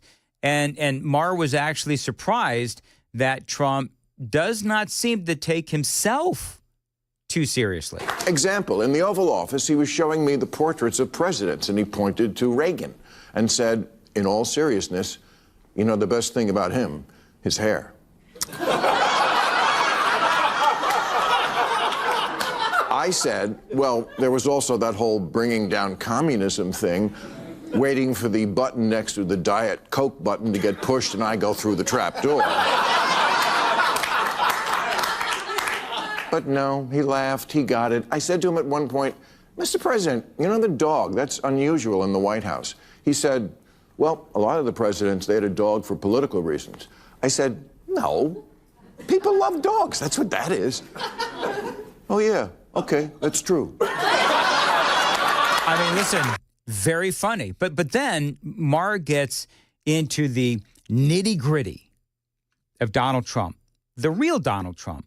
In his mind, that was incredibly impressive. At one point, we were walking through his amazing tour of the whole house. And I don't remember exactly what we were talking about, but it must have been something with the 2020 election, because I know he used the word lost. And I distinctly remember saying, wow, I never thought I'd hear you say that. He didn't get mad. He's much more self-aware than he lets on in public. Look, I get it. It doesn't matter who he is at a private dinner with a comedian. It matters who he is on the world stage. I'm just taking as a positive that this person exists, because everything I've ever not liked about him was, I swear to God, absent, at least on this night with this guy. Bob, Kid Rock, told me the night before, he said, if you want to get a word in edgewise, you're going to have to cut him off. He'll just go on. Not at all. I've had so many conversations with prominent people who are much less connected, people who don't look you in the eye, people who don't really listen because they just want to get to their next thing, people whose response to things you say just doesn't track, like, what? None of that with him. And he mostly steered the conversation to, what do you think about this? I know, your mind is blown, so's mine. So the question is, who is the real Donald Trump? You know, I believe that one of the things that goes on with the president is that he can't be too predictable. He's got to show some, I don't know, what would you call it? I'm not going to call it an imbalance, but that is one way to discuss it. That's one way to frame it. Because he's got to keep our foreign enemies on their toes. He cannot be too unpredictable. He can't be too predictable. He's got to be unpredictable. Because that does keep our enemies like China and Iran and North Korea on their toes. Because they don't know what the heck he's going to do. And that's important. Unpredictability is one of Donald Trump's biggest strengths. Nobody knows how he is going to react. I mean, the tariffs. You know, he comes out with these massive tariffs, more than anyone thought. Then he comes back with that 90-day pause, and everybody is, okay, relieved that it's only a 10% tariff, except for China. Then all these other nations are happy with the 10%, and they're really ready to negotiate. So his public persona, that unpredictability, is all about negotiations. I never felt I had to walk on eggshells around him. And honestly, I voted for Clinton and Obama, but I would never feel comfortable talking to them the way I was able to talk with Donald Trump. That's just how it went down. Make of it what you will. Me, I feel it's emblematic of why the Democrats are so unpopular these days. All right, so I want to make sure you heard that, because I picked up on it immediately. And honestly, I voted for Clinton and Obama. Did he not vote for Joe Biden or Kamala Harris? I'm going to play it one more time. And honestly, I voted for Clinton and Obama. Oh, well, maybe he didn't vote for Kamala Harris. Maybe he didn't vote for Joe Biden. But the bottom line is he keeps on this sort of path, this discussion regarding, okay, well, then who is or what is the real Donald Trump? The most surreal part of the whole night was when I got home. I flew back right after the dinner, and I'm in bed watching 60 Minutes from the night before. And there's Trump in one of their stories, standing at a podium in a room that looked to me like one of the rooms and places we'd just been in. And he's ranting, disgusting, you're a terrible person. And I'm like, who's that guy? What happened to Glinda the Good Witch? Kind of funny, he actually sounded like Bernie Sanders, but... And why can't we get the guy I met to be the public guy? And I'm not saying it's our responsibility to do that. It's not. I'm just reporting exactly what I saw over 2.5 hours. I went into the mine, and that's what's down there. A crazy person doesn't live in the White House. A person who plays a crazy person on TV a lot lives there, which I know is up. It's just not as up as I thought it was. All right, so he goes on for a few more minutes, some great moments, actually, where he says, Bill Maher says, that he and Donald Trump, they did find some common ground. Okay, that's my report. You can hate me for it, but I'm not a liar. Trump was gracious and measured, and why he isn't that in other settings, I don't know, and I can't answer, and it's not my place to answer. I'm just telling you what I saw, and I wasn't high. So there you go, Bill Maher and his report on what it was like to dine with Donald Trump. 6:54, Nashville's Morning News. Joan Jones is in the WTN Newsroom. Hey, Joan. Hey there. So we have new information about the attack on the Pennsylvania governor's mansion and what's behind a ground stop over the weekend at BNA. We've got those stories coming up here at 7 o'clock on Super Talk 99.7 WTN.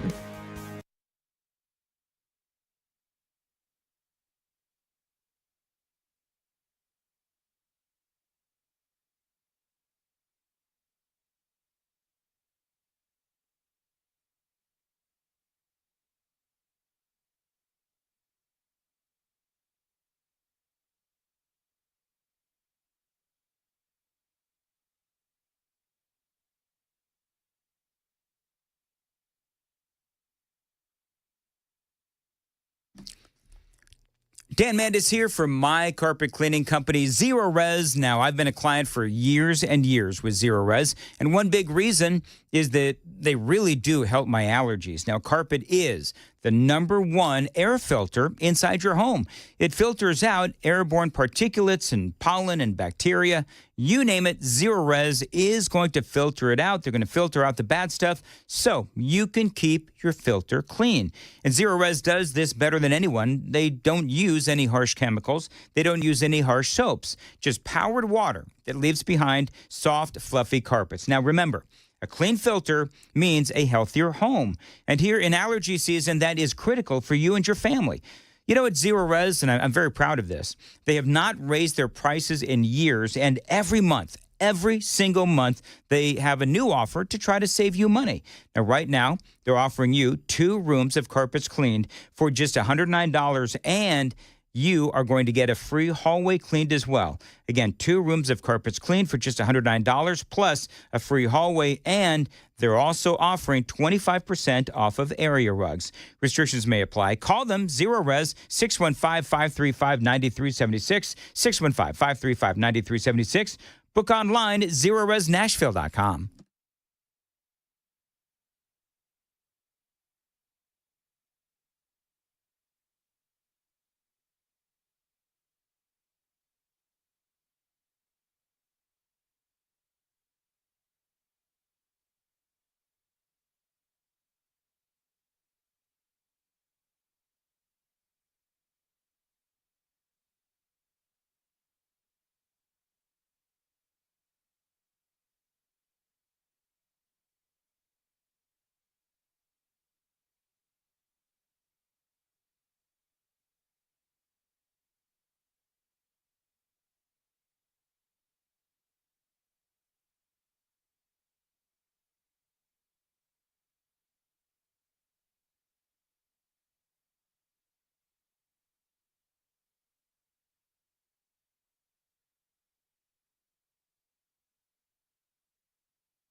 .658, Nashville's Morning News on Super Talk 99.7 WTN. Hey, coming up after the news at 7, conversations revolving around Iran and a number of other foreign policy issues is straight ahead with Pete Hegseth. Also, what Caroline Leavitt does every time she does a White House press briefing.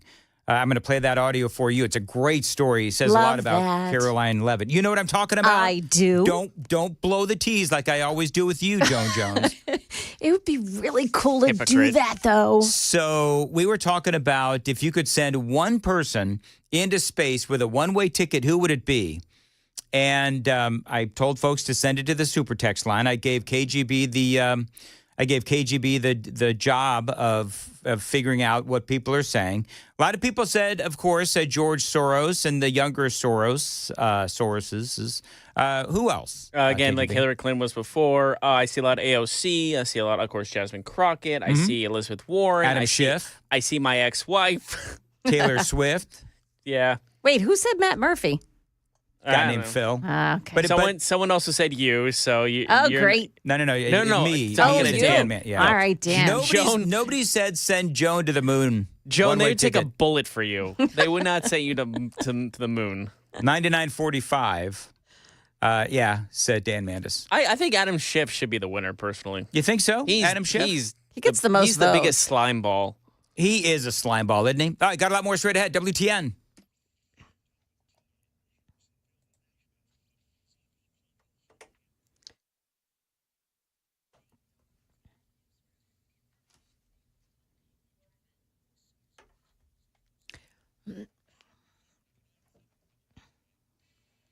Seven o'clock, and I'm Joan Jones with your top stories. They're still working out that crash this morning. It's at Old Hickory Boulevard at Cedarmont Drive, and that one involves some injuries. We've got more in traffic and weather coming up right after the news. And we do have some more information this morning, learning new information about the man who allegedly set fire to the Pennsylvania governor's mansion. He turned himself in to police. Cody Balmer reportedly confessed to an ex-girlfriend, wanted her to turn him in, but later Balmer turned himself in. That's according to Fox News. Now, Balmer reportedly admitted to harboring hatred toward Governor Josh Shapiro and told investigators that he removed gasoline from a lawnmower, poured it into some Heineken bottles to make Molotov cocktails, and then walked an hour to the governor's mansion, scaled the fence, broke two windows with a hammer, and threw those Molotov cocktails inside. Balmer then told investigators that if he had come face to face with Shapiro, he would have used that hammer to beat him. ABC's Andrew Dimbert. 38-year-old Cody Balmer is expected to face charges including attempted murder, terrorism, arson, and assault. Authorities are also looking at whether the attack on the first night of Passover was motivated by Shapiro's Jewish faith. Just hours before the fire, Shapiro shared his family's Seder table on social media, apparently the same room that was later engulfed in flames. And we'll have more on this developing story throughout the day. The company behind last week's devastating helicopter crash in New York City has closed its doors. The FAA is reviewing the license of the company after one of its choppers broke apart over the Hudson River last week, killing all 6 people on board, including a family of 5 from Spain. The helicopter's main rotor has not been found yet, and investigators say there were no flight records on board. Meantime, a local tragedy, a plane crash on Friday afternoon, killing 3 members of family members of an MTSU student golfer. The FAA said that plane went down in the Cherokee National Forest in Polk County, killing the father and grandparents of men's golfer Carter Manath. News 2 said that they were on their way to the Tar Heel Intercollegiate, where members of the MTSU golf team were teeing off on Friday when that plane went down. And we're learning of a ground stop at Nashville International Airport yesterday. The FAA says it grounded all the flights for a period of about a half hour, resuming flights at 4:30 yesterday afternoon. The reason? A staffing issue. Market Numbers Report brought to you by Beacon Capital Management, online at beaconcm.com. President Trump exempted smartphones and computers and components like semiconductors from his new reciprocal tariffs, according to an announcement on Friday. But he also suggested Sunday that those exemptions aren't permanent, saying they've just been moved to a different tariff bucket. Still, the markets are jumping before the opening bell. We've got the Dow Jones Industrials futures up 335, NASDAQ futures gaining 288, and the S&P futures are plus 70 points. That's the latest news. We've got your traffic and weather next. I'm Joan Jones, WTN News.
Got a long-running cleanup of a crash on Old Hickory Boulevard at Cedarmont Drive. Also in Bordeaux, Clarksville Pike, Buena Vista Pike. That's an injury crash.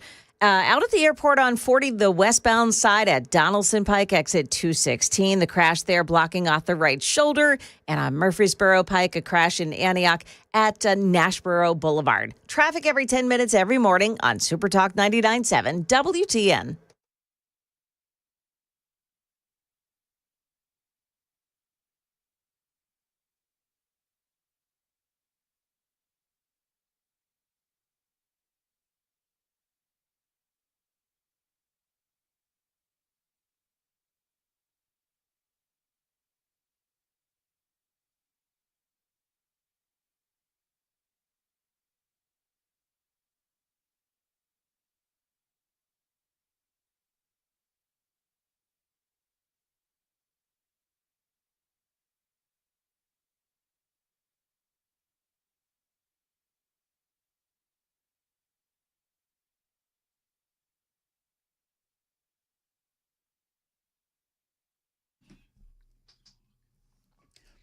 .707 Nashville's Morning News on Super Talk 99.7 WTN. Good morning to you, friends. How are you for a Monday? One of my favorite stories of the day is Caroline Leavitt.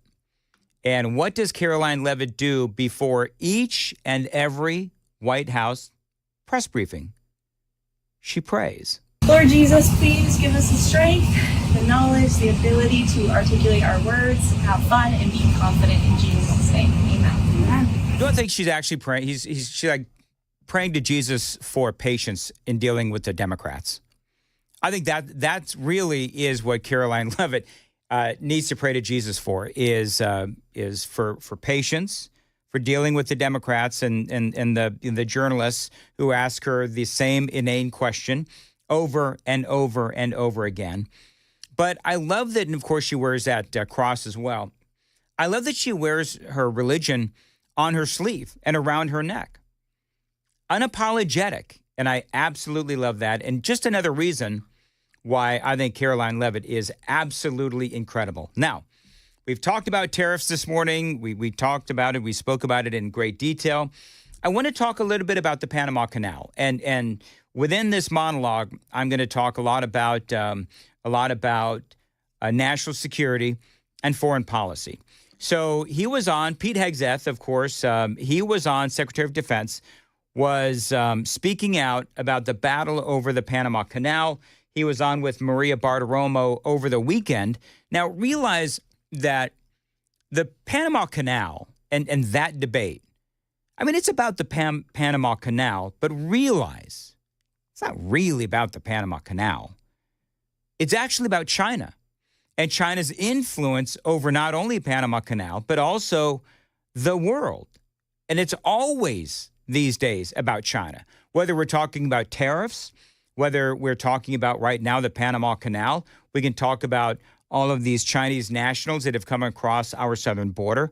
So remember what Donald Trump has said and has been saying for a long time regarding the Panama Canal. The Panama Canal is a disgrace, what took place at the Panama Canal. We gave it away for $1. But the deal was that, they have to treat us fairly. They don't treat us fairly. They charge more for our ships than they charge for ships of other countries. They charge more for our Navy than they charge for navies of other countries. They laugh at us because they think we're stupid, but we're not stupid anymore. I mean, look, not to retrace too much, but remember that it was built to connect the Atlantic and the Pacific. We have massive ships that sail through the Panama Canal. It is critical for our military and our trade. 70% of the ships that go through the Panama Canal are either leaving or going to U.S. ports. And yes, we are one of the Panama Canal's biggest customers. And so part of the importance of the size and the weight of the ships is that's how they determine prices, all depending on what type of ship it is. But the knock against the Panama Canal is who is managing the canal. And Trump is saying and has been saying for a long time that it's China. It was solely for Panama to manage and not for China or any other country to manage. You see what's going on there? China. Yep. China, over the years, has been investing in the canal, specifically its operations. So we spent all of that money building it way back then, and then y'all know that Jimmy Carter basically gave it away to Panama. And Republicans, including Ronald Reagan, really angry with this. And so now China, with all of this construction that has been going on at the Panama Canal in the last several years, just some bullet points here. China controls ports on either end of the canal. China's construction companies could also monitor our naval and commercial ships as well. They've got these massive deals with the canal. And so all of this has been a worry, has led to a worry that China is now really running and controlling the Panama Canal. And there's this concept of neutrality. And it keeps coming up because the canal is supposed to be neutral. All countries are supposed to be able to access it. But with all of this Chinese involvement, Donald Trump and many other conservatives as well have been worried about the canal's neutrality. You got to treat us fairly, and they haven't treated us fairly. If the principles, both moral and legal, of this magnanimous gesture of giving are not followed, then we will demand that the Panama Canal be returned to the United States of America in full, quickly, and without question. I'm not going to stand for it. So to the officials of Panama, please be guided accordingly. There you go. So that was a big message to Donald Trump, from Donald Trump, as he always does. So that sets the stage for Marco Rubio and Pete Hegseth and others to work out a deal with Panama. And so Hegseth was just on with Maria Bartiromo over the weekend for an update on his trip to neutralize China. And this is a very big deal. Chinese influence cannot control our own backyard, especially a critical waterway, key terrain like the Panama Canal. You mentioned 40% of ships are U.S. ships. 75% are going to or from a port. So we were able to secure two historic agreements. One with the Panama Canal Authority, that our ships, our military vessels and auxiliary vessels will travel first and free through that Panama Canal. And then we also signed a memorandum of understanding with the defense secretary over there and the president that established a robust and growing U.S. presence, right? You need to secure that key terrain. So Fort Sherman will reopen jointly with the Panamanians, a jungle school, and we're going to have a larger U.S. presence at the invitation of Panama, working with them to keep the communist Chinese out. There you go. So you heard him say a few things. You heard him say that our ships will pass first and free. That is a big upgrade from the previous deal where Trump said we were being charged more than other ships. Remember, with Donald Trump, and I don't know how many times I have to say this, it's always about the art of the deal. He also mentioned, you heard Pete Hegseth say, he also mentioned Fort Sherman. That is a military base at the canal, and according to the deal, the U.S. will be able to train and do exercises and other activities, and other activities is put in air quotes, other activities at the base, whatever they may be. He also mentioned the jungle school. Now, that closed way back in 1999, but this is where our troops prepare for jungle warfare. And so, yeah, this is a very big deal because, remember, anytime that we can neutralize China, it is for the betterment of our country. Got a couple more sound bites from Pete Hegseth. It is all straight ahead. 615-737-9986. The super text line is open. I'm reading them. A lot of great comments straight ahead. Also, we're going to check the futures in a moment with Joan Jones. It is 7:15. Time to check the roads on WTN. Old Hickory Boulevard, we've got an accident at Cedarmont Drive. Emergency crews remain on the scene. At BNA 40 westbound at Donaldson Pike, an accident moved to the right shoulder. And Bordeaux Clarksville Pike, an accident at Buena Vista Pike.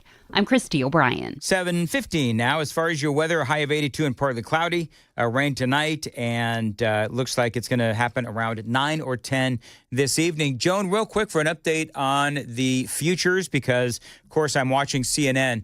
They are wishing and hoping for us to go into a recession. I know. They are wishing and hoping that the markets crash. What does it look like so far? Well, they're not going to crash, at least not at the open. If it holds here, we've got the Dow futures up 320 points right now, and the NASDAQ futures gaining 292, and the S&P futures are up 68 points. Been holding pretty steady most of the morning. All right, fingers crossed. It is 7:16 on WTN. Dan Mandis here. China. And that's what a lot of these tariffs are all about, is neutralizing China. We've been talking about that, of course. But remember when Joe Biden was in office? Remember when Jimmy Carter was in office? Remember when Barack Obama was in office? I mean, I could name Bill Clinton as well. But all of those Democrat presidents basically over the years have allowed China to get more and more influence and access to the Panama Canal. And so Donald Trump finally said, enough. And he struck a deal with the Panama Canal. So, progress was made with Marco Rubio and Pete Hegseth going down to Panama to try to neutralize China. And progress indeed was made because Donald Trump was aggressive. He made it known, of course, that he is a strong leader. And Pete Hegseth, of course, Defense Secretary Pete Hegseth, he was talking about how the Chinese signs, when he arrived in Panama, there were China signs in Chinese all over the canal. And they were building massive tunnels, simply trying to take over the Panama Canal. And Trump was like, nope, not anymore. It was a big effort across our DOD with their leaders, but they know that by coming closer to the United States and allowing additional joint U.S. presence, that's pushing out nefarious, malicious Chinese influence. The Chinese didn't like what happened in Panama this week. Not at all. Because this is a return of U.S. leadership, peace through strength, and the course was charted by President Trump. Yeah, and there is a deal right now for this massive American company, you've probably heard of BlackRock, to buy a Chinese-based company that would basically allow BlackRock to have more control over the canal through construction projects. And Hegseth talked a little bit about that. It's all about neutralizing Beijing and neutralizing Xi Jinping. Panama would like it. President Trump has said we need it. Combine that with kicking out the Belt and Road Initiative, which Secretary of State Rubio got on his first trip in February. And we're getting to the point where, Panama and the U.S. are shoulder to shoulder saying, get out, China. And that serves us. Yeah, and that's the whole point. And I can't say it enough. Right now, Donald Trump is engaged, as he should be, in a multiple angle effort to neutralize China. That's what he's trying to do. And that is important. Let's go through all of the ways that Donald Trump, right now, he is winning. We are wresting control of the Panama Canal back from China. We are working on taking control of Greenland. That is important, of course, because of its location related to shipping routes and resources like minerals. China, of course, as you all know, sent tens of thousands of their fighting-age males into our country over the wide-open Joe Biden southern border. China spies and steals from America and our companies, and of course, the tariff wars are going on right now. So make no mistake, Donald Trump is battling the Democrats here at home and China on the world stage, and he does need to do that because they are clearly, in my opinion, our enemy. And as Donald Trump is going through all of that, we had some fun earlier, just sticking with Pete Hegseth for a moment. We're talking earlier about how, Donald Trump, he's battling China. He's also battling the Democrats at home. The battle over insults continues. Hakeem Jeffries was on with, I don't even know who he was on with, some Yahoo over there on MSNBC. But he said this about the Trump administration and his cabinet. These DEI hires in the Trump administration, like Pete Hegseth, the so-called Secretary of Defense, dumb effing individuals. Dumb effing individuals. It's like, ooh, you got us, Hakeem Jeffries. And I'm sitting there and I'm listening to this. And by the way, he's standing there in a Yankees cap, trying to look all tough, right? Hakeem Jeffries. And he's talking about some supposed book ban that supposedly Pete Hegseth engaged on within libraries in the military. And I don't even care about the book ban at this point because we've got major things to deal with. But I love they played that piece of audio for Pete Hegseth, and he responded to that. Oh boy, that's how far they've fallen. It's astonishing, not surprising. Of course, they don't like the fact that we're ripping DEI out of the military and making it colorblind and merit-based. If their whole strategy is, I don't even know how long the video was, didn't see it, minute-long videos on TikTok to call us names while we secure the southern border, kick out Chinese influence, revive the warrior culture inside our military. Yep. That's why they lost in a historic fashion to President Trump last time, and their future looks bleak as well. So we're looking at all the ways in which our military academies educate and giving guidance to get rid of DEI, and I think the American people appreciate that. All right, and I think that the American people absolutely do, because one of the reasons that the Democrats lost was because of the whole DEI mentality within their party. It is 7:22 on Nashville's Morning News, and Joan Jones is in the WTN newsroom. Joan, what's coming up? Yeah, stock futures been running high all morning long. We're going to take another look here coming up at 7:30. Also, talks between the U.S. and Iran took place over the weekend.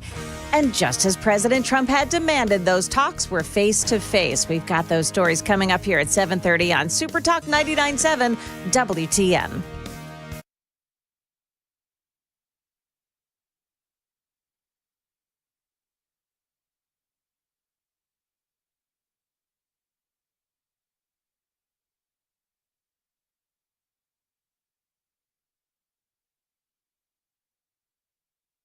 $7:22, Nashville's Morning News. Dan Mandis here for Clayton Homes. Now, they're in the middle of a massive, huge home sales event that is going on right now. It is the Go Big and Go Home sales event, exclusively from Clayton Homes. Now, Clayton Homes, they are changing the way homes are built. These are affordable homes, and they cost less to live in. They use quality products from the world's most trusted brands and comes equipped with energy-smart features for year-round comfort and a lifetime of savings. Now, listen, if you already live in a manufactured or mobile home, you can use that as your down payment.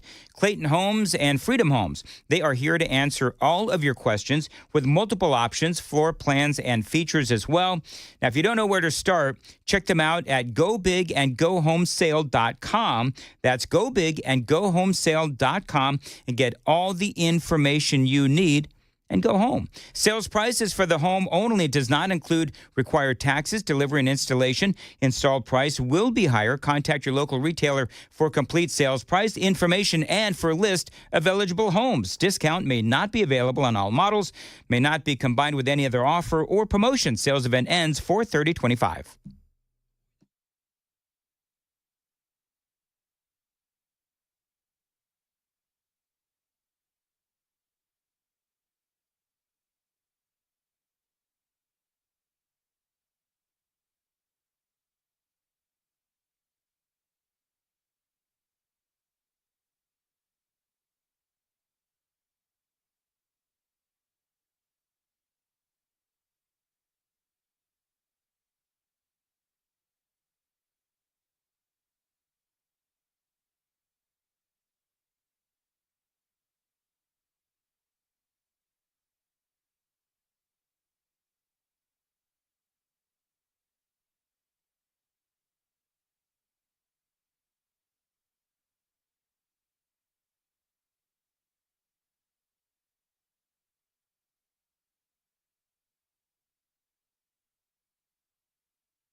725, Nashville's Morning News on WTN. Guys over 40, listen, if you're running low on energy, maybe you're just feeling off, lowtcenter.com is where you need to go. Get started with testosterone replacement therapy, or TRT.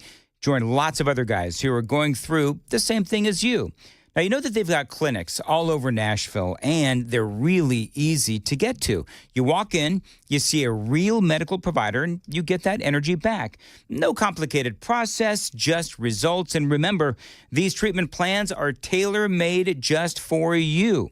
Now, you can get treatments at the clinic, or you can be treated at home. But either way, you're always going to get the highest quality of care at Low T Center. And by the way, here in the month of April, you can get a free consultation, and if you qualify, treatment is covered by most major insurance. So reclaim that energy and become you again. By the way, they can also help with prescription weight loss options as well. So head on over to lowtcenter.com and book your appointment. That's lowtcenter.com. Simple, quick, and totally worth it.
.729, Nashville's Morning News on Super Talk 99.7 WTN. Okay, coming up, our friend, of course, Phil Valentine, used to do something called Topic Triage, where he had a lot of news and he wanted to get to it. So coming up in the next hour, between like 7:35 and about 7:50, I've got about 8 or 9 topics that I want to touch on. There's a lot going on, and Topic Triage is coming up next right here on Super Talk 99.7 WTN.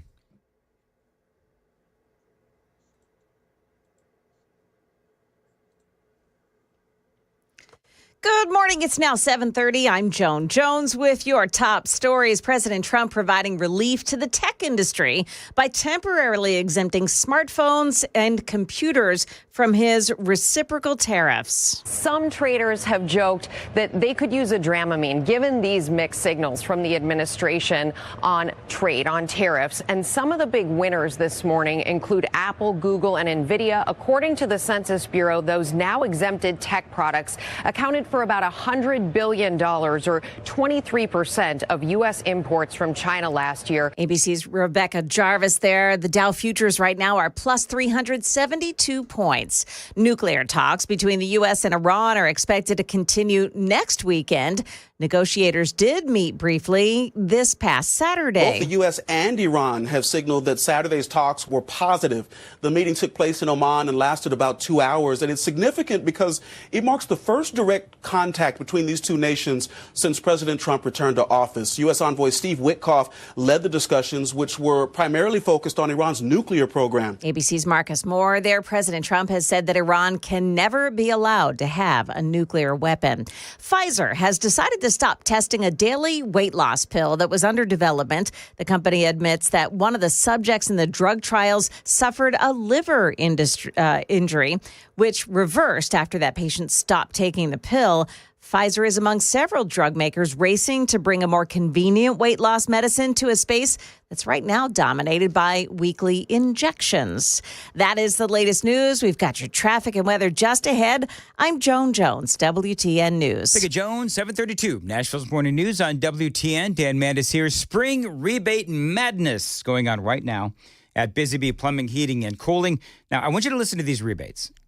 A mini split 17 SEER or a heat pump 17 SEER, they are giving you an $800 rebate. Heat pumps 15 and 16 SEER, that's a $500 rebate. Duct sealing or repair, that is a $300 rebate. So many ways to save with Busy Bee Plumbing, Heating, and Cooling. Now, you join the Beehive Club today. You are going to get a $50 rebate on your spring and fall tune-up, and that really means that you've already saved enough money to pay for the Beehive membership for the year. They'll even file the rebates so you don't have to. Now, there's a ton of other benefits when you join the Beehive Club. Check them all out at their website, busybeehvac.com. Busy Bee Plumbing, Heating, and Cooling. Call them at 775-7833, 615-775-7833, busybeehvac.com.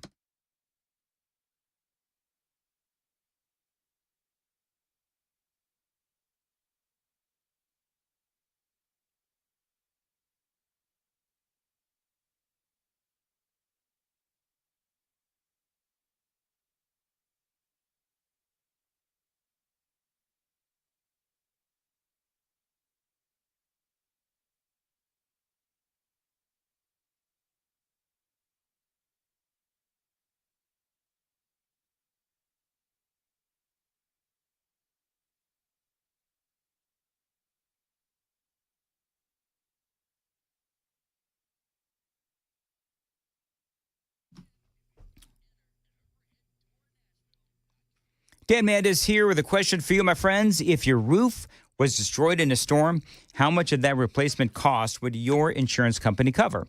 Now, if you don't know, you really do need to ask, because some insurance companies, they're going to refuse to pay full replacement cost if you've got an older roof. So think about how old your roof is. And if it got struck by lightning, destroyed by a tree, or, these straight line winds, your roof could be damaged or destroyed. And if you've got an older roof, the insurance company that you currently have is going to depreciate how much they pay for your roof claim. And if you've got that older roof, they're going to pay you less. That's going to leave you on the hook for thousands of dollars. Now, King & Associates Insurance, they will pay full replacement cost. So whether you have to replace a 10-year-old roof or a 2-year-old roof, they will pay for it to be replaced, period. It is that kind of focus on customer service that makes King & Associates Insurance one of the best insurance companies around.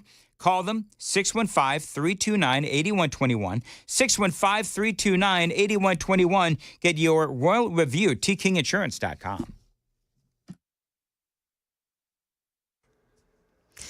Got a crash involving some injuries. It's in Bordeaux at Clarksville Pike and Buena Vista Pike. Also, out at the airport, the 40 westbound side at Donaldson Pike. There's an accident there, and that's on the right shoulder. Everything blocked off on that shoulder area. A crash involving injuries in Antioch, Murfreesboro Pike at Nashboro Boulevard. Traffic every 10 minutes every morning on Super Talk 99.7 WTN.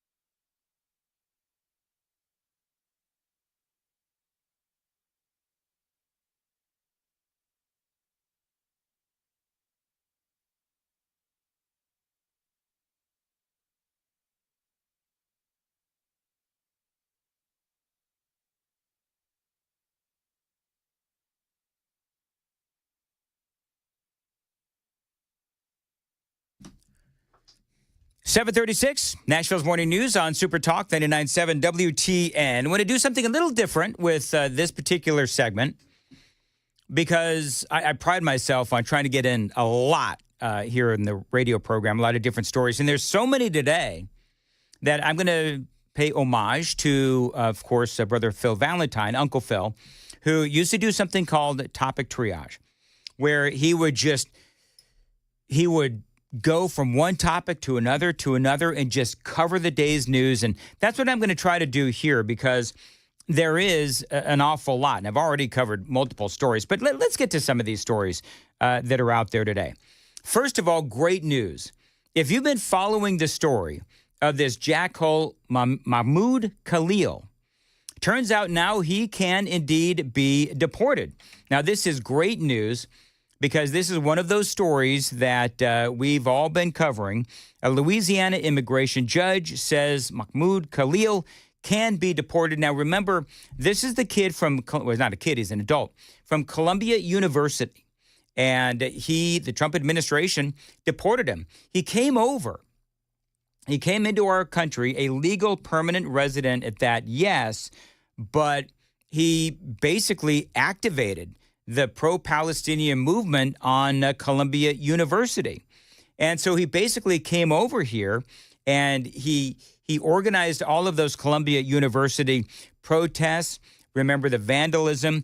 Remember the threats that were made against the Jewish students as well.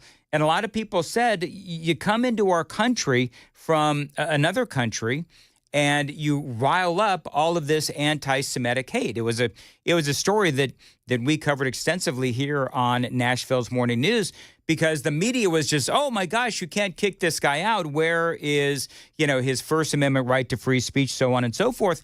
Well, here's the thing. If you come into our country, and he did come in and he's legal and everything else, but if you are out there spreading anti-American sentiment, then it turns out that we can kick you out. So said Marco Rubio. You tell us when you apply, hi, I'm trying to get into the United States on a student visa. I am a big supporter of Hamas, a murderous, barbaric group that kidnaps children, that rapes teenage girls, that takes hostages, that allows them to die in captivity, that returns more bodies than live hostages.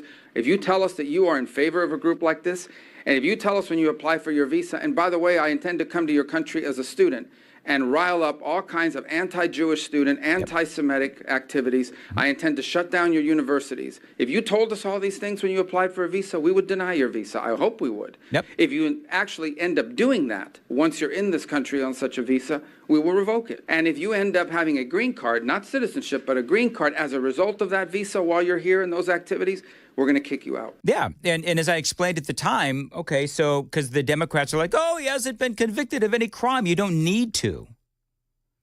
You don't need to be convicted of a crime to be kicked out of our country if you're doing things as repulsive as supporting a terrorist organization. Well, then we can kick you out, and we have. And now a Louisiana immigration judge has said that he can be deported. And I, of course, fully suspect that this will end up going to the higher courts and to the Supreme Court and all of that. So there is that story. There is also this headline. Donald Trump answers nearly 20 times more press questions at 3 cabinet meetings than Joe Biden did in 4 years. Now, part of the news cycle this morning is, Donald Trump was up till 2 o'clock in the morning this morning. You know what he was doing? He was answering questions on Air Force One. And he actually asked this question of the reporters. Question, I'm always available, unlike Biden. Think Biden would do an interview at 2 in the morning? He would do one at 9 in the morning. It's exactly right. And listen, as Donald Trump said, Joe Biden wouldn't answer questions at 2 in the morning, 9 in the morning, 3 in the afternoon. He just wouldn't. And Donald Trump, I mean, honestly, he's one of the most transparent presidents ever. A new report on Thursday found that President Donald Trump dwarfs former President Joe Biden in the number of questions he's taken from the media at cabinet meetings. That's right. White House Press Secretary Caroline Leavitt touted the clear distinction between the presidents as a sign of transparency as she spoke to reporters at Friday's press briefings. Now, I'm just going to tell you, I think they wrote that sentence incorrectly on Fox News. Because and I don't want to stop down on the whole thing, but they read it. A new report Thursday found that President Donald Trump dwarfs former President Joe Biden in the number of questions. I don't exactly, their writing seems a little off. Basically, Trump has answered a lot more questions, 20%, I think, 20 times more questions than Joe Biden. And part of what she said, as I've said before, and I will say it again today, everybody in this room has access to the most transparent and accessible president in American history. The cabinet meeting yesterday, she says, was further proof. In a report by the Washington Times, she says President Donald Trump answered nearly 100 questions from the press, all of you, during his first 3 open press cabinet meetings this year. That is nearly 20 times the number answered by Joe Biden in cabinet meetings during his entire 4 years in office. And here's the other thing. At least Donald Trump's answers, like when he answers questions, as he always does, as he is incredibly accessible, his answers also make sense. Because remember, Joe Biden, often his answers wouldn't make sense. So there is that story for you as well. Let's see. We're talking earlier about how a guy set fire to the governor's mansion in Pennsylvania, Josh Shapiro. A suspect now has been arrested after that arson attack on Pennsylvania's governor's mansion. The crazy thing about this story, you've been hearing us talking about all this, is that, as Joan has been reporting, is they're not really speaking much about who this guy is. And people are saying, well, maybe the reason why is because he's actually on the left, and I believe that he is. I guess this happened over the weekend. I think it was a Sunday or Saturday. I'm not sure which one. I think it was last night. But first day of Passover. And so this guy, he's got social media postings. They're saying he is incredibly anti-Semitic, which, of course, is right in line with the Democrat Party because they have a faction of their party that is anti-Semitic. And so this guy, number one, he has come out against Joe Biden, and he has come out as anti-Semitic as well. And he's also not a big fan, I would assume, of Donald Trump because Donald Trump is a friend of Israel. But the big part of this question is, how did he get so close? Because this is the governor's mansion. The governor's mansion in Pennsylvania, this guy somehow was able to throw a Molotov cocktail, I guess, into the governor's mansion. And the governor and his family in Josh Shapiro in Pennsylvania, they were asleep. So somehow he climbed the fence, ran across what I'm sure is an expansive front lawn of the governor's mansion in Pennsylvania and managed to burn. I mean, this room is totaled. I don't know if it's the front room or what it is, but he firebombed the front room and the governor needed to be, and his family needed to be evacuated. Crazy, crazy story. Big news coming up out of Arizona and a not so new name, but a surprising comment from somebody who might be running for the White House on the Democrat side. Details straight ahead, 7:45. Time to check the road on WTN.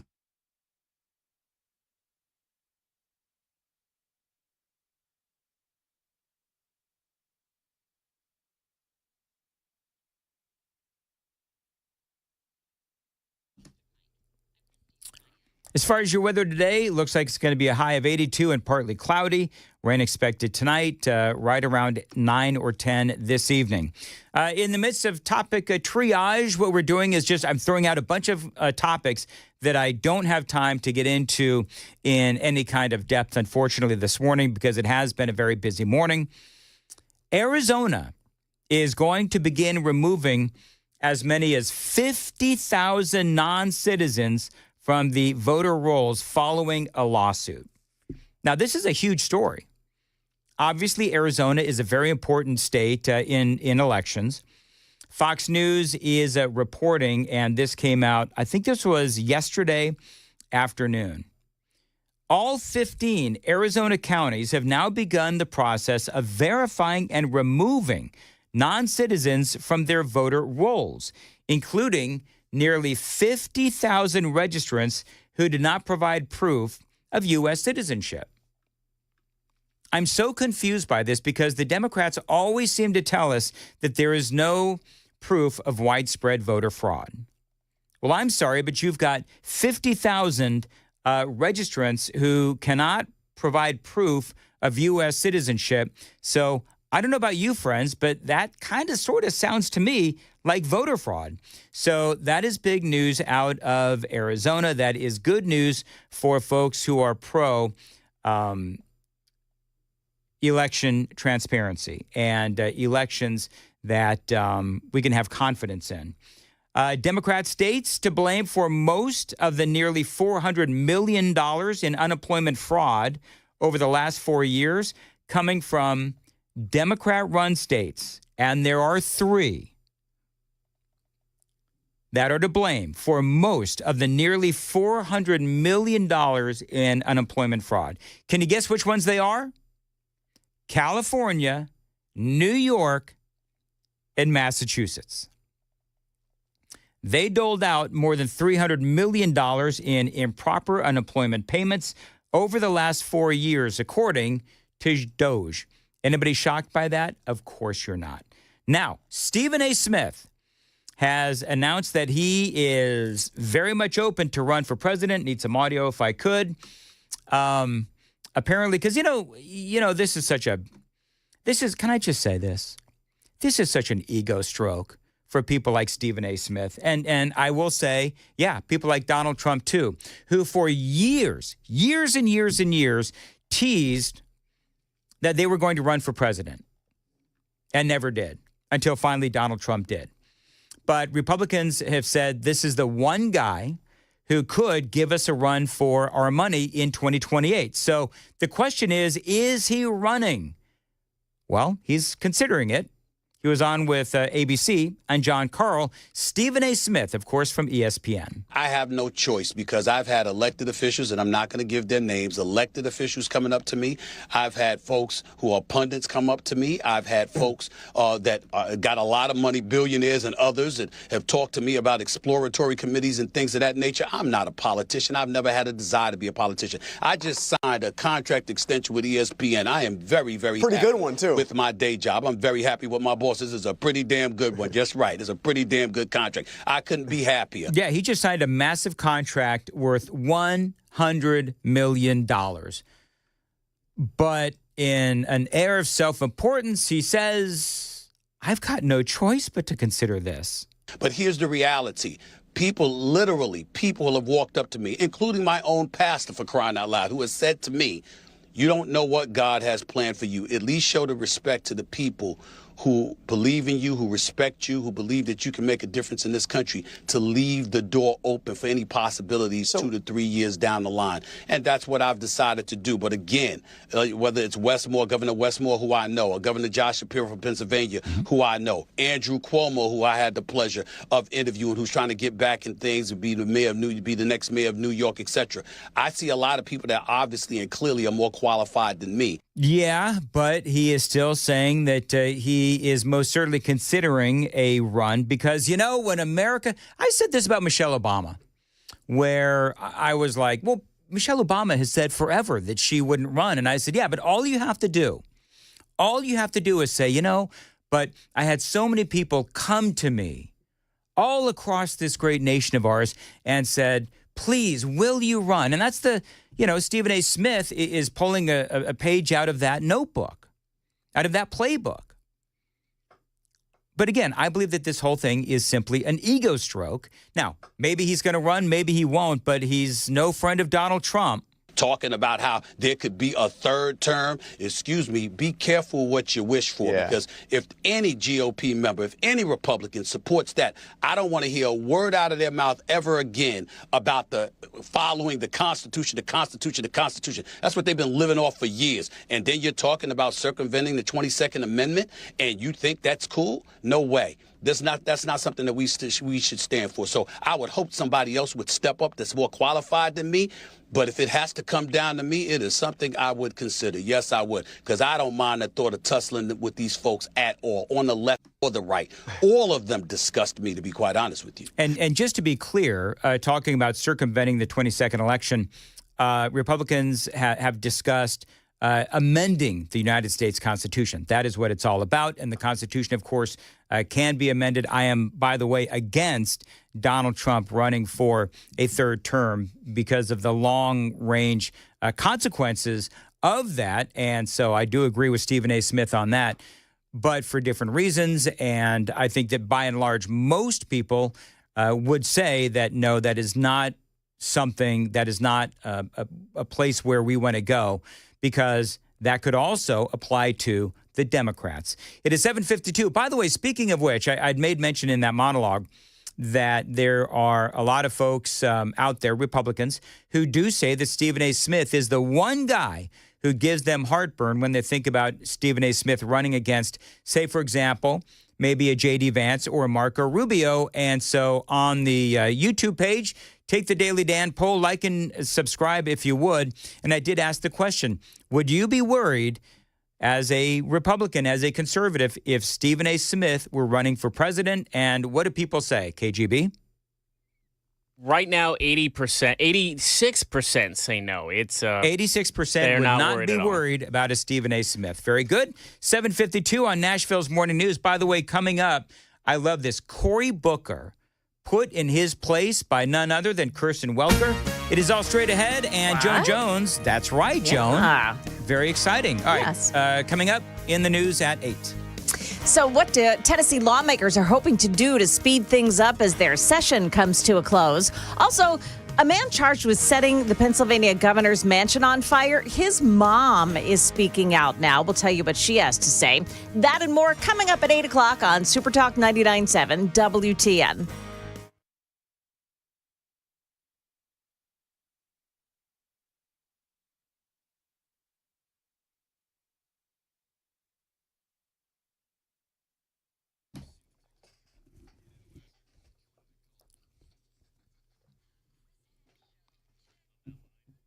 Yeah. 7:53. Lake lovers, listen up. Tennessee National, a highly anticipated lakefront resort, golf, and marina community, is having a spring sales event, releasing a limited number of lake lots to the public with upgrades and savings. One day only. That is coming up on Saturday, April 26th. Cottage package with boat slips, they are starting at $379.9. Lake lot with covered boat slips from $64.9. Subdividable wooded lots from $79.9. Great deals from my friends at Tennessee National. And for the first time ever, fully furnished lakefront townhomes. Now, this is about 20 miles outside of Knoxville. Amazing community. Private golf cart access to a new marina and resort. Just some of the amenities here. 10 miles of walking trails, 3.5 miles of shoreline. And yes, they've got pickleball courts, pools, on-site coffee shop, and so much more. So go on out, check them out. And again, this is Tennessee National. It all begins and happens on Saturday, April 26th. Find them online, TennesseeNational.com. Better yet, Call them and secure your private tour. 865-408-9992. 865-408-9992. Tennessee National. Memories made here.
Well, if you're on the YouTube chat, you're seeing an empty seat. You are seeing an empty chair. Yeah. Oh, and look who decides to show up.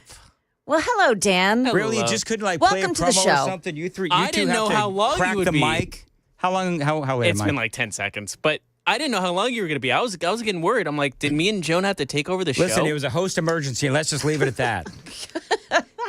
TMI. Listen, you two are the ones that brought it up. Well, I didn't say anything. If people are watching, do you know what I wonder? This may be TMI, but so I wonder if people can tell, like in that last segment, I really had to run down the hall, and it's like I'm like a little kid. I'm doing the pee-pee dance. You know what I mean? As I'm sitting here in this chair, and it's like, oh my gosh. You told me off mic, we gotta go. We have, yeah. Man alive. This is not a drill. Anyway, moving on. Coming up, our buddy Mitch Silberman is going to be joining us. Looking forward to speaking to him about a number of different things. So we're going to talk to him. Also, the audio. Maybe, you know what? Maybe I'll do.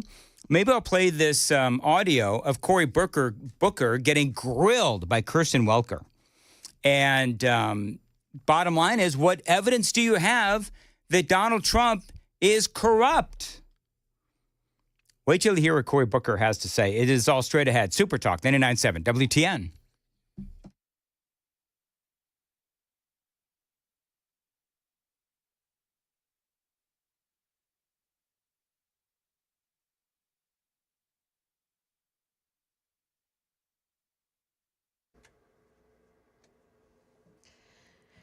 Well, good morning. It's now 8 o'clock. I'm Joan Jones with your top stories. Today's the day that the undocumented students bill is under consideration in the House Finance Committee. That bill allows schools to turn away or charge tuition for the children of families in the country illegally. The bill passed a full Senate vote last week. And the bill's sponsor, Senator Bo Watson, and others in favor of the bill, they say many undocumented students are in Tennessee because schools can't ask their immigration status, and it's costing the state money. The House version of the bill does not require schools to check students' immigration status, and if it doesn't match the Senate version, a conference committee will have to sort it out before anything goes to Governor Lee. WSMV's Joylyn Bukovac there. Meantime, Tennessee legislators are voting on a process called flow motion, which pushes bills through committees quickly to get them, including the governor's budget, passed in time for the legislature to adjourn. Now, House Majority Leader William Lamberth spoke about this. That's the biggest part of it, is that you can move more rapidly. We do anticipate potentially that the budget would be on the floor next week. And so to move from finance sub to full calendar and rules, it is necessary to pass the flow motion. This is not a new process, by the way. One bill that could get the flow motion treatment is that bill that allows school districts to disenroll or charge tuition to students who are in the country illegally. A suspect in custody after a terrifying arson attack targeting Pennsylvania's governor and his family over the weekend. Authorities now charging 38-year-old Cody Balmer of Harrisburg with aggravated arson, attempted murder, and terrorism. He clearly had a plan. He was very methodical in his approach, without a lot of hurry. Police say the suspect confessed and told them he would have attacked Governor Shapiro with a hammer had he found him inside. That is ABC's Erin Katursky. Balmer's mother told CBS that her son is mentally ill and had gone off his medications. She said she tried to get her son picked up. Those are her words, but couldn't get any help from any of the 4 police departments that she contacted. And an extraordinary auction is set for Christie's in New York City next month. It's the most important blue diamond that's ever come up for sale at auction. Yeah, blue diamond weighing in at more than 23 carats, once owned by the Maharaja of Indore. Rahul Kadikia is Christie's International's head of jewelry. I think it's going to set a brand new record for a blue diamond or any colored diamond at auction because it's irreplaceable. You know, there are blue diamonds in the market and they're all rare, but to have a blue diamond with this noble provenance with a Golconda origin, it's not going to happen again. The diamond is set to fetch up to $50 million at auction.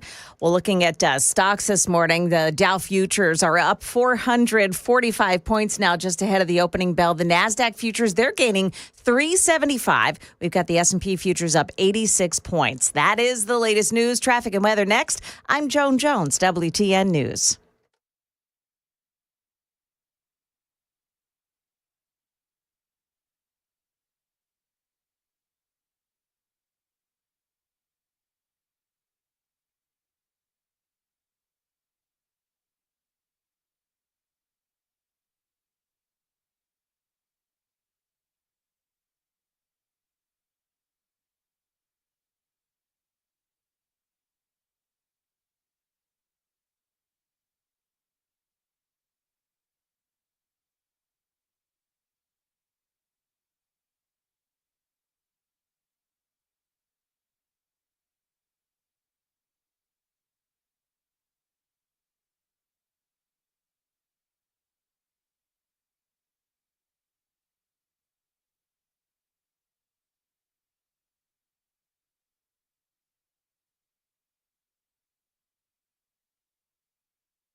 I want to let you know about a breaking news story at the moment. Chadwell Elementary School, it appears that it's blocked off around Chadwell Elementary School here in Nashville because there was a stabbing early this morning in the parking lot of that school. So parents who are approaching the school or whose children go to that school, it does appear that school will continue, but at Graymar Middle School, not Chadwell Elementary School. Again, it is blocked off around that area this morning, and you may run into some traffic jams because of it. Now, elsewhere this morning, you've got a crash in Paragon Mills at Harding Place and Humber Drive, also in Nashville at Hillsborough Pike and Sharondale Drive. And in Murfreesboro, watch for a crash at South Church Street, just north of I-24. Traffic every 10 minutes every morning on Super Talk 99.7 WTN.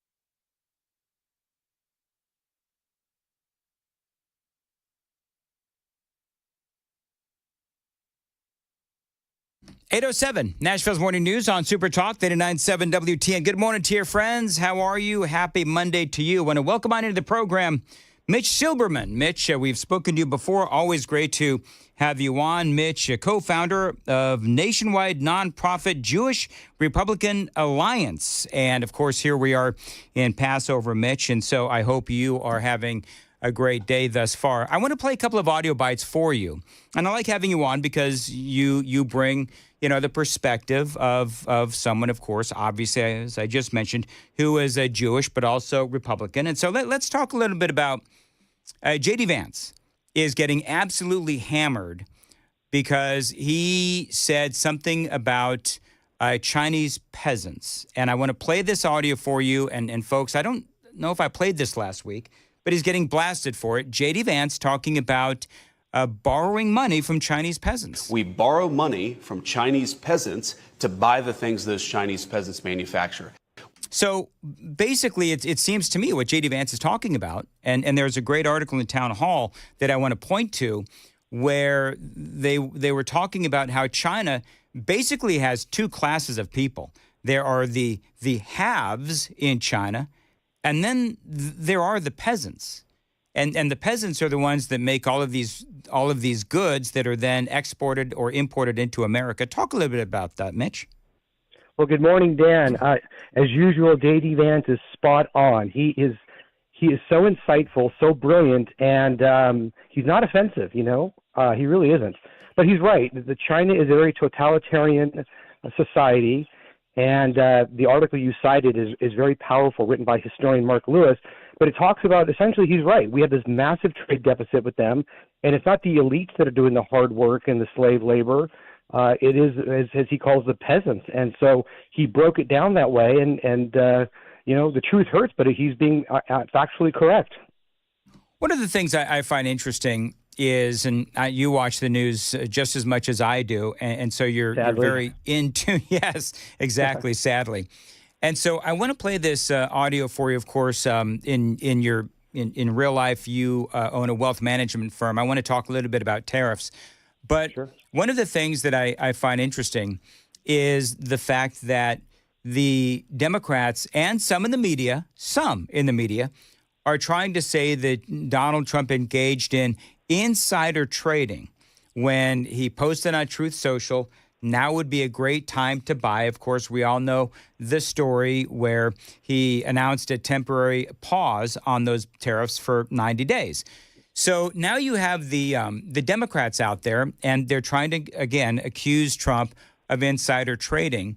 And, of course, in my opinion, everyone's favorite useful idiot, Cory Booker on the left, has been out there saying that the administration profited from the tariff announcements. And so Kirsten Welker, to her credit, actually, this is a minute 39 of Senate Democrat Cory Booker, who spent 25 hours talking in the Senate chambers about how bad Donald Trump was. Well, he's got nothing to say when Kirsten Welker actually asks him for evidence. Do you believe that Democrats have any real evidence that anyone in the administration profited off of the president's policies and announcements, or is this just a fishing expedition? You know, here's the problem with Donald Trump and congressional Republicans is our whole system was designed to have checks and balances. Now, Trump has designed an administration like none we've ever seen before. He is attacking the very agencies that are supposed to have independent oversight of these kind of actions. So we see him hiring people based upon their loyalty, not based upon their expertise. The real group that should be holding investigations and accountability. Notice he's not answering the question. And even just oversight is Congress. But is there any evidence, Senator? Do you think there's any evidence that anyone profited off of these tariffs? There is enough of an offense here, there's enough smoke here that should demand congressional hearings. We are a separate and equal branch of government. The Constitution lays out very clearly that Congress is not supposed to be spineless and submissive. It is supposed to hold up oversight over the president. These are real, legitimate, justifiable questions, and not to have hearings, not to do any kind of oversight undermines the faith we have in our government, undermines the trust we need in our nation right now. He's just bloviating. He's not saying anything. This kind of symbols or signs of corruption. Congress should be doing its job. So, in other words, he doesn't have any evidence. Mitch, what do you say? Yet another filibuster from this guy. They are grasping at straws, Dan. They have not. Listen, President Trump, I believe, is the only modern-day president whose net worth actually went down after he left the presidency. He's not in it for the money. When you're that wealthy, Dan, when you're a billionaire, and he is the most scrutinized individual probably in the history of the world, he's not going to do something foolish and self-serving like insider trading. They're grasping at straws. They have nothing. They need desperately to get him. As you've said, they have no message. They have no messenger. They're coming after anything that they can do to try to get him. And that's all it is. And I think that is why, and I don't know if you heard, but in the previous segment, I was talking about Stephen A. Smith, who, of course, if you're a sports fan, and I believe that you are, that you know that he is an analyst on ESPN, and he is now saying that he would be open to running for president. I think that tells you that the Democrats need somebody, and I'm going to state what I'm going to say, then I'm going to let you answer as soon as we look at the traffic. But here's what I would say about Stephen A. Smith. Number one is they need, if they have any chance whatsoever, they need somebody that does not have that Democrat stink on them, because their party is down to like 22% approval rating. That's number one. And number two, they need somebody who has actually criticized the Democrat Party and not been canceled, because we know that this is the party of cancel culture. So he is now saying that he might actually run, and there are a lot of Republicans, Steve Bannon being one of them actually, who has come out and said this is the guy that worries them. I'm going to get your thoughts on this as well. Mitch Silberman is joining us, co-founder of nationwide nonprofit Jewish Republican Alliance. The conversation continues next. Time to check the roads on WTN.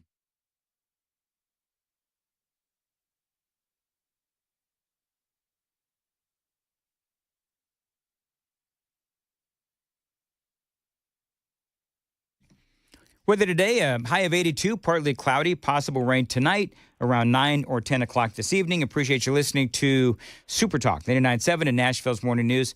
All right, Mitch, what do you think about Stephen A. Smith walking away from a 5-year, $100 million contract to rescue the Democrats? I'm very suspicious this will actually play out. when you're in the entertainment world, as you know, Dan, I grew up in the Hollywood area as a child actor, and these people are used to being idolized. They're not used to being confronted or criticized. Many years ago, Rob Reiner tried to run for California governor, and the moment he was challenged, confronted, he was out. So Stephen A. Smith, is it for real? I would say time will tell. Doesn't concern me. As I mentioned, the desperation of today's Democrat Party is such that they need somebody to give them a message and someone to be that messenger. And right now, he's their current flavor of the month. So I'd be very suspicious if this actually plays out that way, Dan. Yeah, and you know, my final 2 cents on this is you're absolutely right. You know, a lot of these guys, although I will say that Stephen A. Smith is not one to run from being criticized, but you're right. And it seems to me like this is an ego stroke. I said this in the previous segment. Mm-hmm. A lot of these folks like to have people who are important people come to them and say, won't you please run for president? So we'll have to see if it actually comes to fruition. You and I have spoken before about Mahmoud Khalil, of course, now a judge, has decided in Louisiana that he can indeed be deported. This is a Louisiana immigration judge, and I was explaining to folks, you know, this is the guy who led the anti-Israel protests or rallies, whatever you want to call them, on the campus of Columbia University in New York. And so now they've just decided, at least this one judge has decided that, yes, he can be kicked out. Now, this is going to probably have more stops along the way as it makes its way to the Supreme Court. But at least for today, this is good news. Oh, absolutely. But the bigger issue here, Dan, how frightening is it that the President of the United States, the commanding officer, is not allowed to be the executive? It's this judge shopping of the left trying to get someone who they know will rule against him and essentially us. And yes, of course it's good news, but why it shouldn't even be here? Why can't this president of the United States really act like the president of the United States? They didn't do this to Biden when he opened the border, when he illegally forgave student debt. But now all of a sudden they're so concerned with law and order and equal branches of government and the Constitution. They were silent during the Biden era in these issues. One of the things I find interesting is, and of course, obviously, you know, and in your line of work, there's the battle over tariffs and its impact on America and our economy. What are your thoughts, just broadly speaking, on these tariffs? And are they eventually going to hurt or help Donald Trump, or is he just in America, or is he just negotiating? Well, obviously, this is partially part of the deal. He loves to win. He's fighting on behalf of Americans. He said a long time ago, Dan, that they're not after him. They're after you and me, and he's in the way. So the tariffs, you know, it's interesting, the framing. The left says, oh, he started a tariff war. So what did we have in the past? A tariff peace? Do we have tariff fairness? Well, how come 170 countries are allowed to put a tariff on us, but the moment we want to reciprocate, it's the end of the world as we know it? So I think ultimately he wants free and fair trade. He wants the America to stop being treated as a piggy bank and frankly as suckers. And yes, it's also part of the deal where he wants to bring. I mean, listen, how many trillions of dollars? You'd know this. How many trillions of dollars have already been committed to come here in the U.S. because of the things that he's doing with the tariffs and otherwise? And It's brilliant. He really fights for and loves and values the American middle class, and that's what this is all about. One last thing here, Mitch. Of course, we have, I don't know if you've heard this morning, but the governor for the state of Pennsylvania, Josh Shapiro, his home, the governor's mansion, was firebombed. And, you know, in looking at who this guy is, it looks like this may have been based on anti-Semitism. He has also come out against this particular guy. Some are trying to paint him as a guy who is MAGA. But it turns out that this guy is anti-Semitic.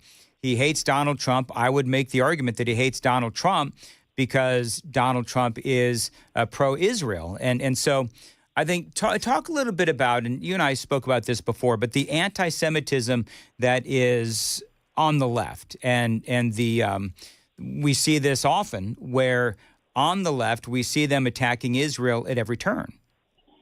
Yeah, sadly, ever since October 7th, anti-Semitism has become far too normalized in the Democratic Party. And I'm sure this guy's an anti-Semite. Josh Shapiro is a very Jewish name. You and I are not fans of his work and his policies, but he does not deserve to be attacked, and he should be protected from any kind of attack like this.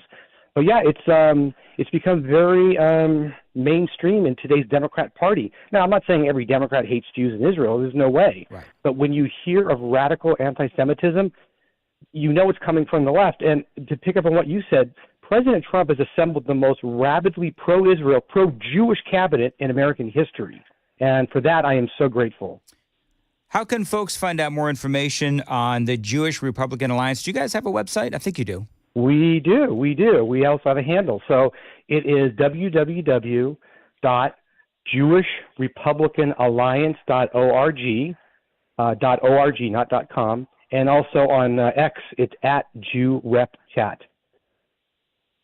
All right, Mitch, always great to have you on. Have a great rest of day and rest of week as well. It is 8:21 on Super Talk 99.7 WTN. Man, when you look at the anti-Semitism, just to piggyback on what he said, the boycott, divest, and sanction movement within the Democrat Party is just insidious because they're trying to destroy Israel's economy. So a great analysis, as always, from Mitch Silberman. It is 8:21, and Joan Jones is in the WTN newsroom. Joan, what's coming up? We'll tell you why some MTSU students are being kicked off campus and why so many people are interested in an 11-minute rocket flight today. Those stories coming up at 8:30 on Super Talk 99.7 WTN.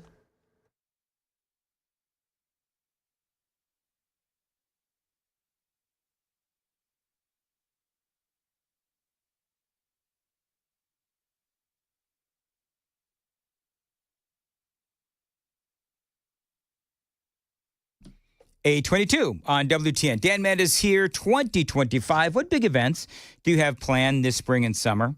Whether maybe it's a big corporate event, maybe a family reunion, maybe a wedding at your home, maybe it's going to be a graduation, birthday, Easter celebration, whatever it may be.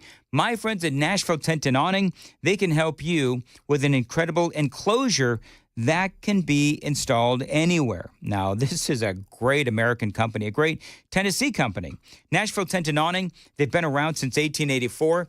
These folks are a Nashville institution, and they've worked with the likes of the Titans, Vanderbilt University, the Grand Ole Opry as well.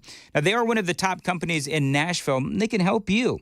Now, think about your backyard. You know, you can actually extend your living space with a backyard enclosure so that you can enjoy the nice shade as the sun gets hotter as we head into summer. Now, if you, again, have an event for work coming up, they can help you there as well with one of these amazing, incredible tent or enclosures.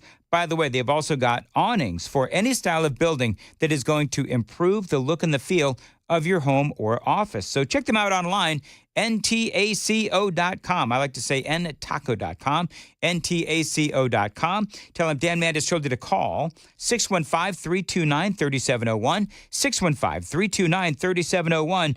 Nashville Tent and Awning, solid craftsmanship built to last since 1884.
Oh, man, wait till you hear the Trump news I have coming up right before the news.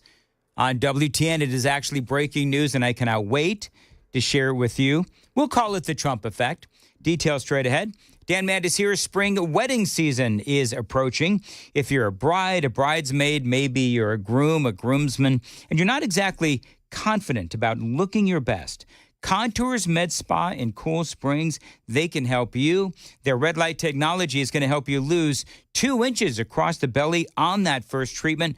That is guaranteed. And if you're not happy, if you're not satisfied, you don't pay. And right now, a great deal. That first treatment is only $99 right now when you call 615-236-9960. Got to call them right now, $99 to the first 10 callers. This is a $600 value. 615-236-9960 for Contours in Cool Springs. So whether you're trying to fit into a tux, a bathing suit, a wedding dress, whatever, Contours Med Spa in Cool Springs, they've been helping folks look better and feel more confident with their ultra slim technology. It is FDA approved. It is incredibly unique and one of the only places in Tennessee that does offer this red light technology. This is both for girls and guys. And so call right now. First 10 callers get that belly buster special for just $99. $600 value typically. 615-236-9960. ContoursLLC.com.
Eight 829, Nashville's Morning News Hour. Very quickly, this is great news. Call it the Trump effect. NVIDIA is working with its manufacturing partners to design and build factories that, for the first time, will produce NVIDIA AI supercomputers entirely in the United States. That is huge.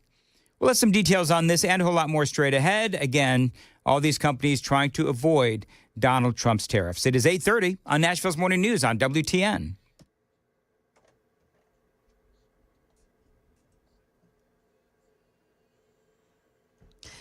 Good morning. It's 8:30. I'm Joan Jones with your top stories. 6 international students at Middle Tennessee State University have had their visas revoked. Provost Mark Burns saying that the status of those students was changed in a federal immigration database. Information flow has been a bit sketchy, but they had their visa. These are international students whose visas have been revoked.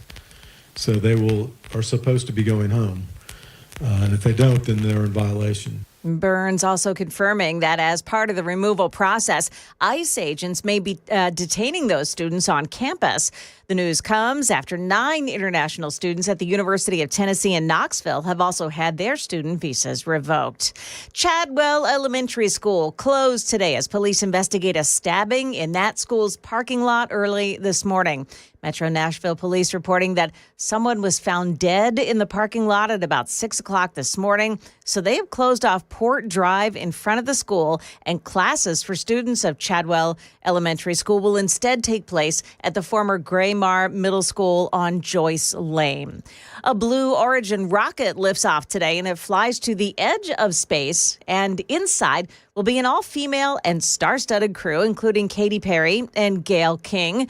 Blue Origin is owned by Jeff Bezos, so his fiancée Lauren Sanchez will also be on board. The flight is expected to last for all of 11 minutes. Money News now brought to you by Beacon Capital Management online at beaconcm.com. Well, let's look at these stocks this morning. The Dow has rallied. We're up 400 points on the Dow Jones Industrials just moments after the opening bell here. The NASDAQ is up 380, and the S&P 500 index, that's up 84 points. That is the latest news, traffic, and weather. Next, I'm Joan Jones, WTN News. 8:32, Nashville's Morning News on Super Talk 99.7. WTN, Dan Mandis here. You know, the weather here in Middle Tennessee can get really crazy, which is why you need a backup home standby generator from my friends at the Generator Supercenter. They are the nation's #1 Generac generator dealer. Now, you want to get a free quote and get peace of mind when you have one installed. The Generator Supercenter does feature expert installation and, yes, 24-hour monitoring as well. They're not going to leave you in the dark. Listen, your neighborhood could be all without power, but your power is going to be back on thanks to the Generator Supercenter of Nashville. Financing is available. 615-879-1952. 615-879-1952. Online, GeneratorSupercenterofNashville.com.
$8:34, Nashville's Morning News on Super Talk 99.7. I'm sorry.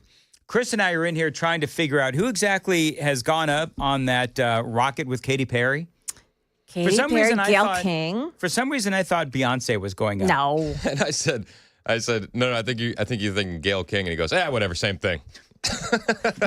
Smart, Dan. Real smart. Moving right along. Yeah. But Beyonce and Chris coming up, we've asked the listening audience if you had one one-way ticket to space for somebody in America, who would it be?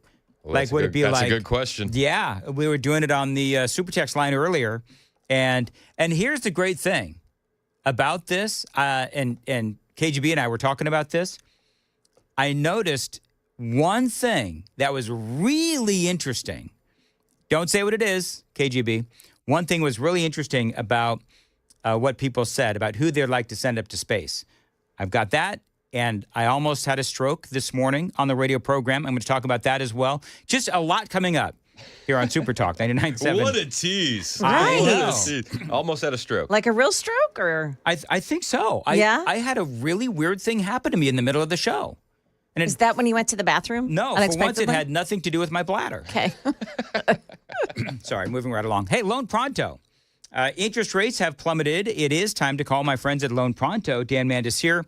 If you are looking to get cash out of your home's equity, refinance out of a high rate, or do a home improvement project, Loan Pronto can make it happen in a matter of days. Now, you can take advantage of this opportunity and get tens or even hundreds of thousands out of your home's equity, pay off all your credit cards, pay off your car loans. You know, the average homeowner cuts their monthly bills by $1,000 when they call Loan Pronto. LoanPronto.com is, of course, the website. Inflation and higher costs have put a lot of people in a stressful financial situation.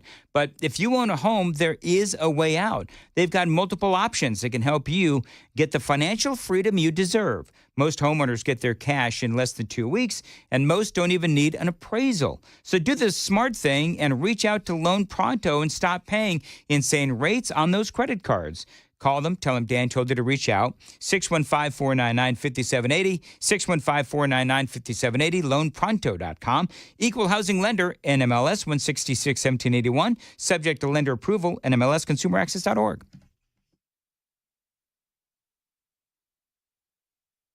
Okay, it's a crash in Hermitage on 40, the westbound side before Old Hickory Boulevard East. That's exit 221B. Then you've got a crash at Hillsborough Pike as well at Sharondale Drive, make that in Nashville. And a crash at Carter's Creek Pike at South Hall Road. Traffic every 10 minutes every morning on Super Talk 99.7 WTN.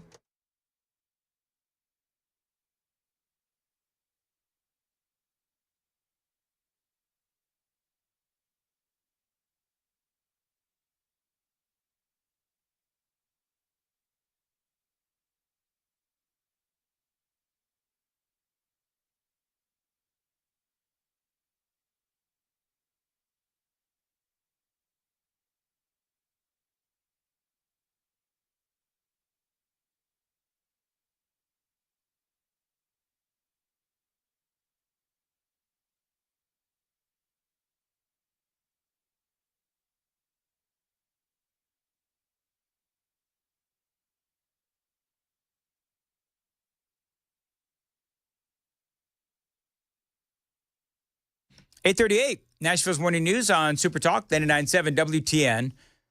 Blue Origin's all-female crew space flight launches from West Texas. So off they go. Oh, dear. Katy Perry is on that.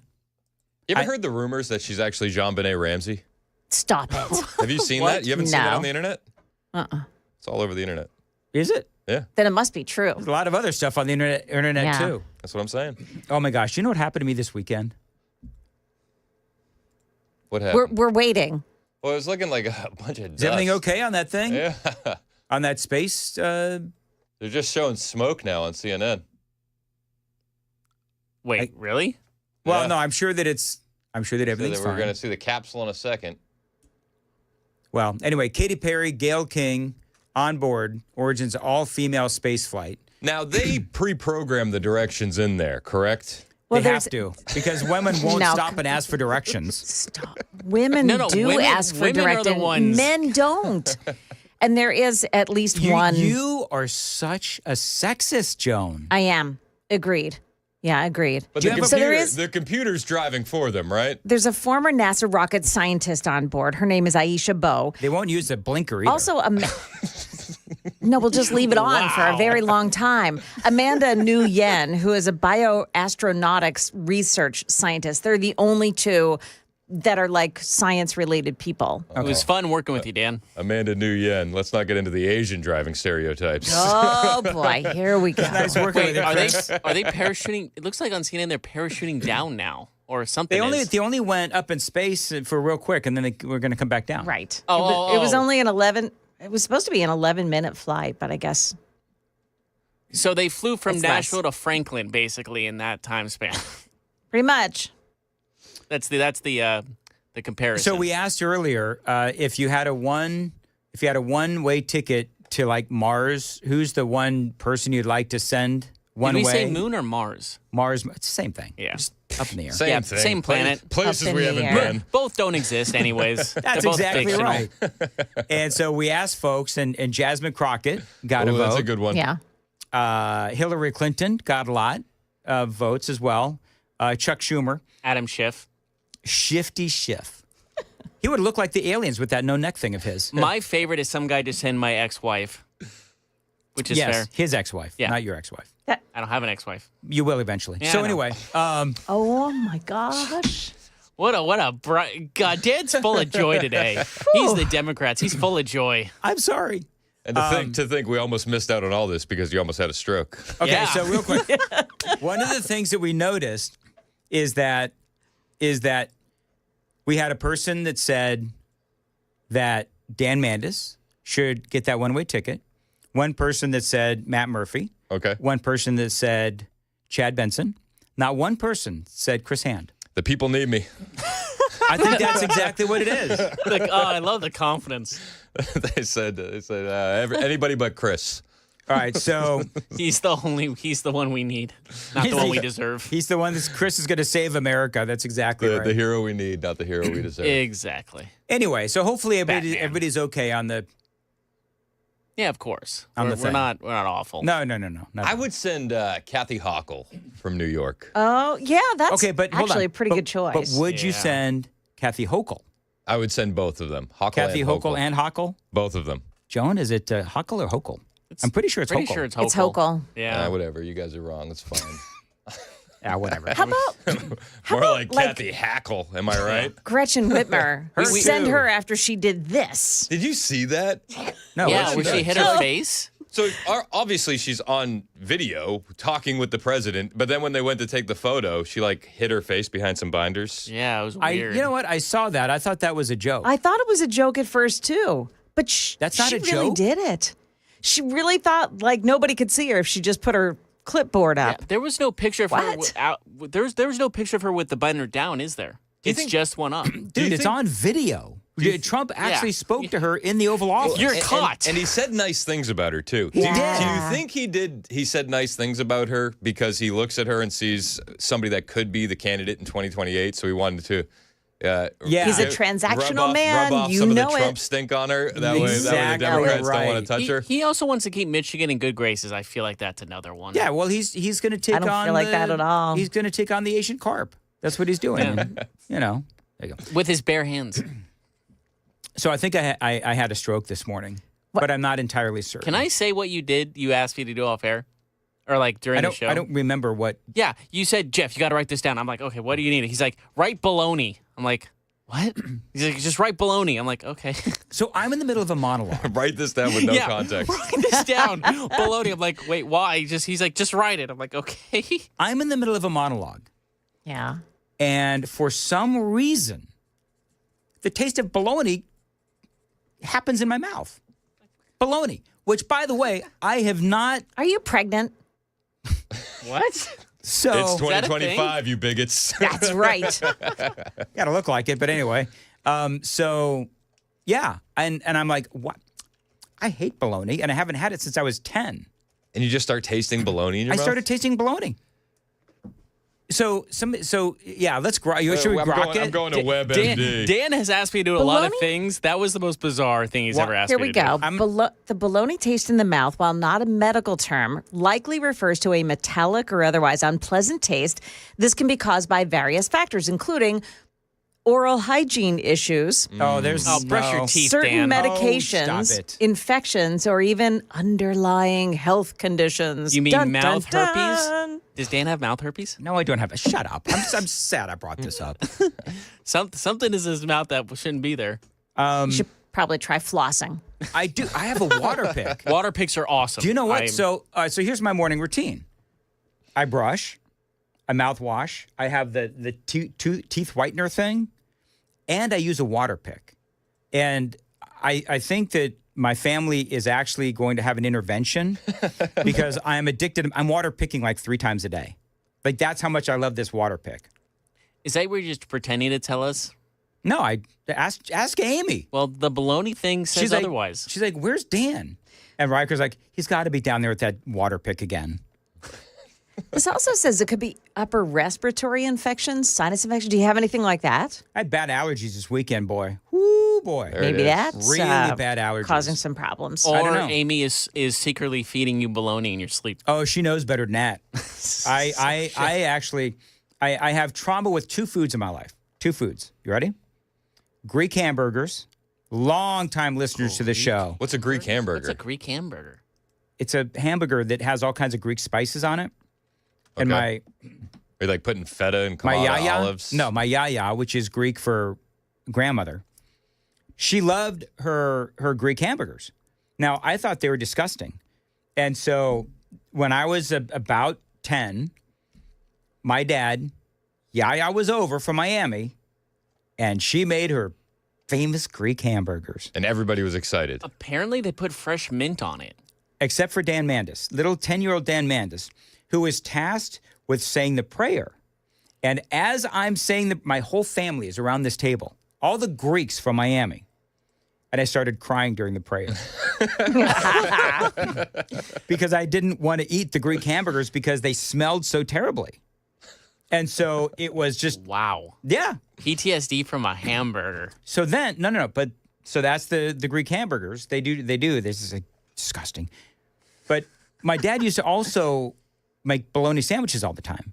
And I told my dad I didn't like bologna sandwiches. And he said, you know what? You're going to eat it, kid. There you go. Rightfully so. So he forced me to eat bologna sandwiches. And I got to the point where they made me almost want to get sick, if you know what I mean. Like vomit. Yes, vomit. That's exactly right. And so I would end up putting so much mustard on the bologna sandwiches to like drown out the taste of the bologna. So you just ate a mustard sandwich? I don't know. It was like my brother and my dad, you know, God rest his soul, but my brother and my dad were teaming up to make my life terrible by making me eat bologna. And it was a conspiracy against you. That's Got exactly what it was. Yeah. And the great bologna conspiracy. And so for some reason, in the middle of my monologue, and I start tasting bologna, I believe it's because I was talking about Democrats. Somebody texted Chris, follow me here. They wanted to know if maybe your slippery elm addiction. Oh, it's like there an it is. offshoot of the slippery elm addiction. Could be. There's one Yeah. that's like bologna flavored, apparently. Yeah. Is there one? Probably. I hope Bologna not. flavored? Bologna elm. There's a tea flavor for everything. All right, who knows how to spell bologna? Bologna. Attaboy. It's you basically say it was in bologna, the- and that's how you It spell was in the commercial. What commercial? What commercial? What commercial? The bologna commercial. My bologna has a first name. It's O-S-C-A-R. My There you go. bologna has a second name. It's M-A-Y-E-R. M-A-Y-E-R. I must have love been to from eat the it every 70s. day, and if you ask me why, I'll say What year was because this? Oscar Mayer has a way with B-O-L-O-G-N-A. There you go. There. Joan this- Jones, everybody. Was this the same year that the the Tootsie Pop commercial came out with the owl? Same year? Whatever it was before you were born, okay? That was my point. Why does KGB always drag us into I this? don't know. I don't know. I've actually What, been making you doing feel old? way too much research on Oscar Mayer lately. Have Why? you? So you know the famous Wienermobile? Oh, I've been in it. So one of the things that we wanted to do was my friend Bo Diddle goes to all these trans protests. So we decided Bo Diddle was hanging out with the big wiener. Well, we thought it would be funny. We thought it would be funny if he showed up to one of the trans protests in the Wienermobile. Oh my God. That You've was got to so do good. So that. we were trying to figure out how to do it, but you can't rent that thing. You actually have to go through a course to be a certified Wienermobile driver. Certified. And then once you get the dog in you, then you get paid like $35,000 a year, and you get randomly put on assignment to drive the Wienermobile. Yep. Wow, they take that wiener seriously. They take it very seriously. So we were trying to get it up to a trans rights protest. And that would be funny. Oh my gosh, that would have been so good. Oscar Mayer, they didn't want anything to do with us. No, kind of don't blame them on that one. Why don't we crowdsource the purchase of a big WTN wiener mobile? should. I think that'd be Could funny. probably have one made. You probably know? could. We have some. I guarantee people. we have some car people that could do it for sure. They would construct a wiener mobile. Oh, little paper mache for here the and there. for the specific purpose Yeah. of going to a trans rights rally. Oh my God, yes, What do we put the WTN logo on it? yes, and we get it sponsored by Wiener Schnitzel. Wiener Schnitzel by who? Wiener Schnitzel, the fast food place. Does anybody? Do we have Wiener Schnitzel here in I don't know. Tennessee? Do we? We No. must. There's a fast food. I mean, that is a food. That's a. Have you ever seen a? German have you ever been to a food. Wiener Schnitzel? And by the way, isn't it Der Wiener Schnitzel? See, you know what? KGB and I are California. Oh, is it a showing. California thing? I think it's a California. Oh, thing. okay. It's a tiny little restaurant with it's basically like a triangle house, old school house that is a drive-through. Wiener Central. It's famous for their hot dogs. There you go. Good to know. Hey, thanks for that. You're welcome. Happy to help. Still better than Whataburger. No, actually, I like Whataburger. Me too. I like Whataburger. It's overrated. Well, it is overrated. But see, nothing is as good as In-N-Out, but I don't want to go down that This is a tired road factual again. statement. See, somebody just wants you to put a big wiener on your RAV4. Just put a big wiener on Dan's RAV4. Okay, Drive it down there. I think that works. There you go. That's perfect. Nice suggestion. Yes. Did you hear did you watch the Bill Maher monologue I on did. meeting Donald Trump? I played Yes. audio from it earlier. And he made lefties cope and seethe when he said that Trump was actually a nice guy. Oh, he sure did. Keith Olbermann had a massive meltdown. Yeah. What else Shocking is no new? one. Yeah. So Maher did real quick. Oh, shoot. All right, real quick. We spent way too much time talking about the Wienermobile. So I played the audio earlier, and do you have any of the audio? I have some of it, yeah. Okay, so Chris will play some of the audio in his show. I did earlier on mine. But there was later on in the show with Bill Maher, there was a guest from the Washington Post. Need some audio. There was a guest from the Washington Post, a guy by the name of Josh Rogan. And things got a little dicey. Yes, I believe too much has been made about this, but I think you've fallen into the trap. I think that I represent 99% of the internet when I say this, is that you've played the game of proximity is principle. And what people are worried about is not your motivation. We believe you. We love you, Bill. Everybody loves Bill, right? I'm not questioning your motivation. I'm questioning Trump's, okay? And if we can say that you went there in good faith, maybe, just maybe, he wasn't there in good faith. The idea here is that your motivation is sound, but what's the impact? And I think a lot of people out there, fans of yours, people who love you, people who are fans of you, like me, I've been fan of you. You don't my have to whole life. patronize me, dude. Okay. I don't know you. Fair enough. I never met you. I'm just saying that this comes from not a place everybody of has to love. like it. All I'm That's saying what we is- said. There are people who didn't want it to happen at all. You sound like one of them. It's No, okay. no. But did you hear what I did? You hear what I said? Yeah. Like, what is the alternative to not talking? Just sit at your lunch table and don't talk to anybody. I talked to him. I've interviewed Trump. Here's the interview. That's not it. That's just not an interview. This was not an interview. I agree with the principle of engagement. I'm just saying from his perspective, you have to understand that people out there know, all Americans know, that for him this was a PR stunt, and in his view, you were a prop in that PR stunt. Okay. And a few people even clapped at that, and clearly you could tell, like, because I've been watching Bill Maher a long time, and you could tell that this guy got under Bill's skin, and I'm pretty certain that this guy's not going to be invited back. The fact that you began your little rant with the internet, that tells me everything. You take your cues from the internet. Good luck. No. Listen, you know, the internet is a cesspool that just wants to fight. And it's okay. I support what you're trying to do. I'm just saying the expectation that Donald Trump is going to be changed by something. I said in the piece I did not think that was going to happen. There you go. Ooh, he really got under his skin, didn't he? Maher was ticked. Yeah. Maher also went on the record and said that he never thinks he could have talked to Clinton or Obama or Bush Right. the same way that he talked to Trump. So this is what I thought was interesting about that, because you're right. Let's see if I can find the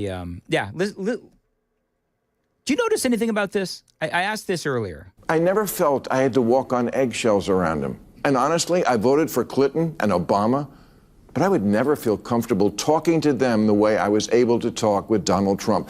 Did he not vote for Biden or Kamala Harris? Because remember. And honestly, I voted for Clinton and Obama. Did you not vote for Kamala Harris or Joe Biden? Maybe. That's a good catch. That's a good catch. Possibly. Or is he just too embarrassed to admit it on his TV show? There might be that too. Possibly Joe doubtful of Kamala, to be honest. I don't know. I'm sure he voted for Joe. Yeah, but maybe not Kamala. He might have abstained, honestly. He might have went or a third party or something. All right, well, anyway, got to go. Oh, real quick, what's coming up? Well, we'll leave the processed meats discussion behind, and we will focus on tariffs. We got tariffs, we got China, we got the border, and more. Very good. Oh, by the way, Chris has a new podcast coming out. You know what it's called? I Dream of Weenie. Go to Joan. Pause. Go to Joan. I laughed at a joke of yours. Wow. Thank you. Hold on. KGB, write it down. Write it down. No, I'm standing my ground. No. Thank Baloney you, Mario. And Joan laughed. Thank you, Mario. It wasn't even your own joke. Who had that on the super text line? Chris, I mean, I dream of Weenie. Cute. Couldn't even take credit for that joke. Whatever. Still liked it. Yeah, it's good. Yeah. I like the text above Mario's I Dream of Weenie where he says, Dan has issues. Joan was coming up. Well, there is new information this morning on the attack on Pennsylvania Governor Josh Shapiro and his family at the governor's mansion. Also, what's behind a ground stop over the weekend at BNA? Those stories and more coming up at 9 o'clock on Super Talk 99.7 WTN.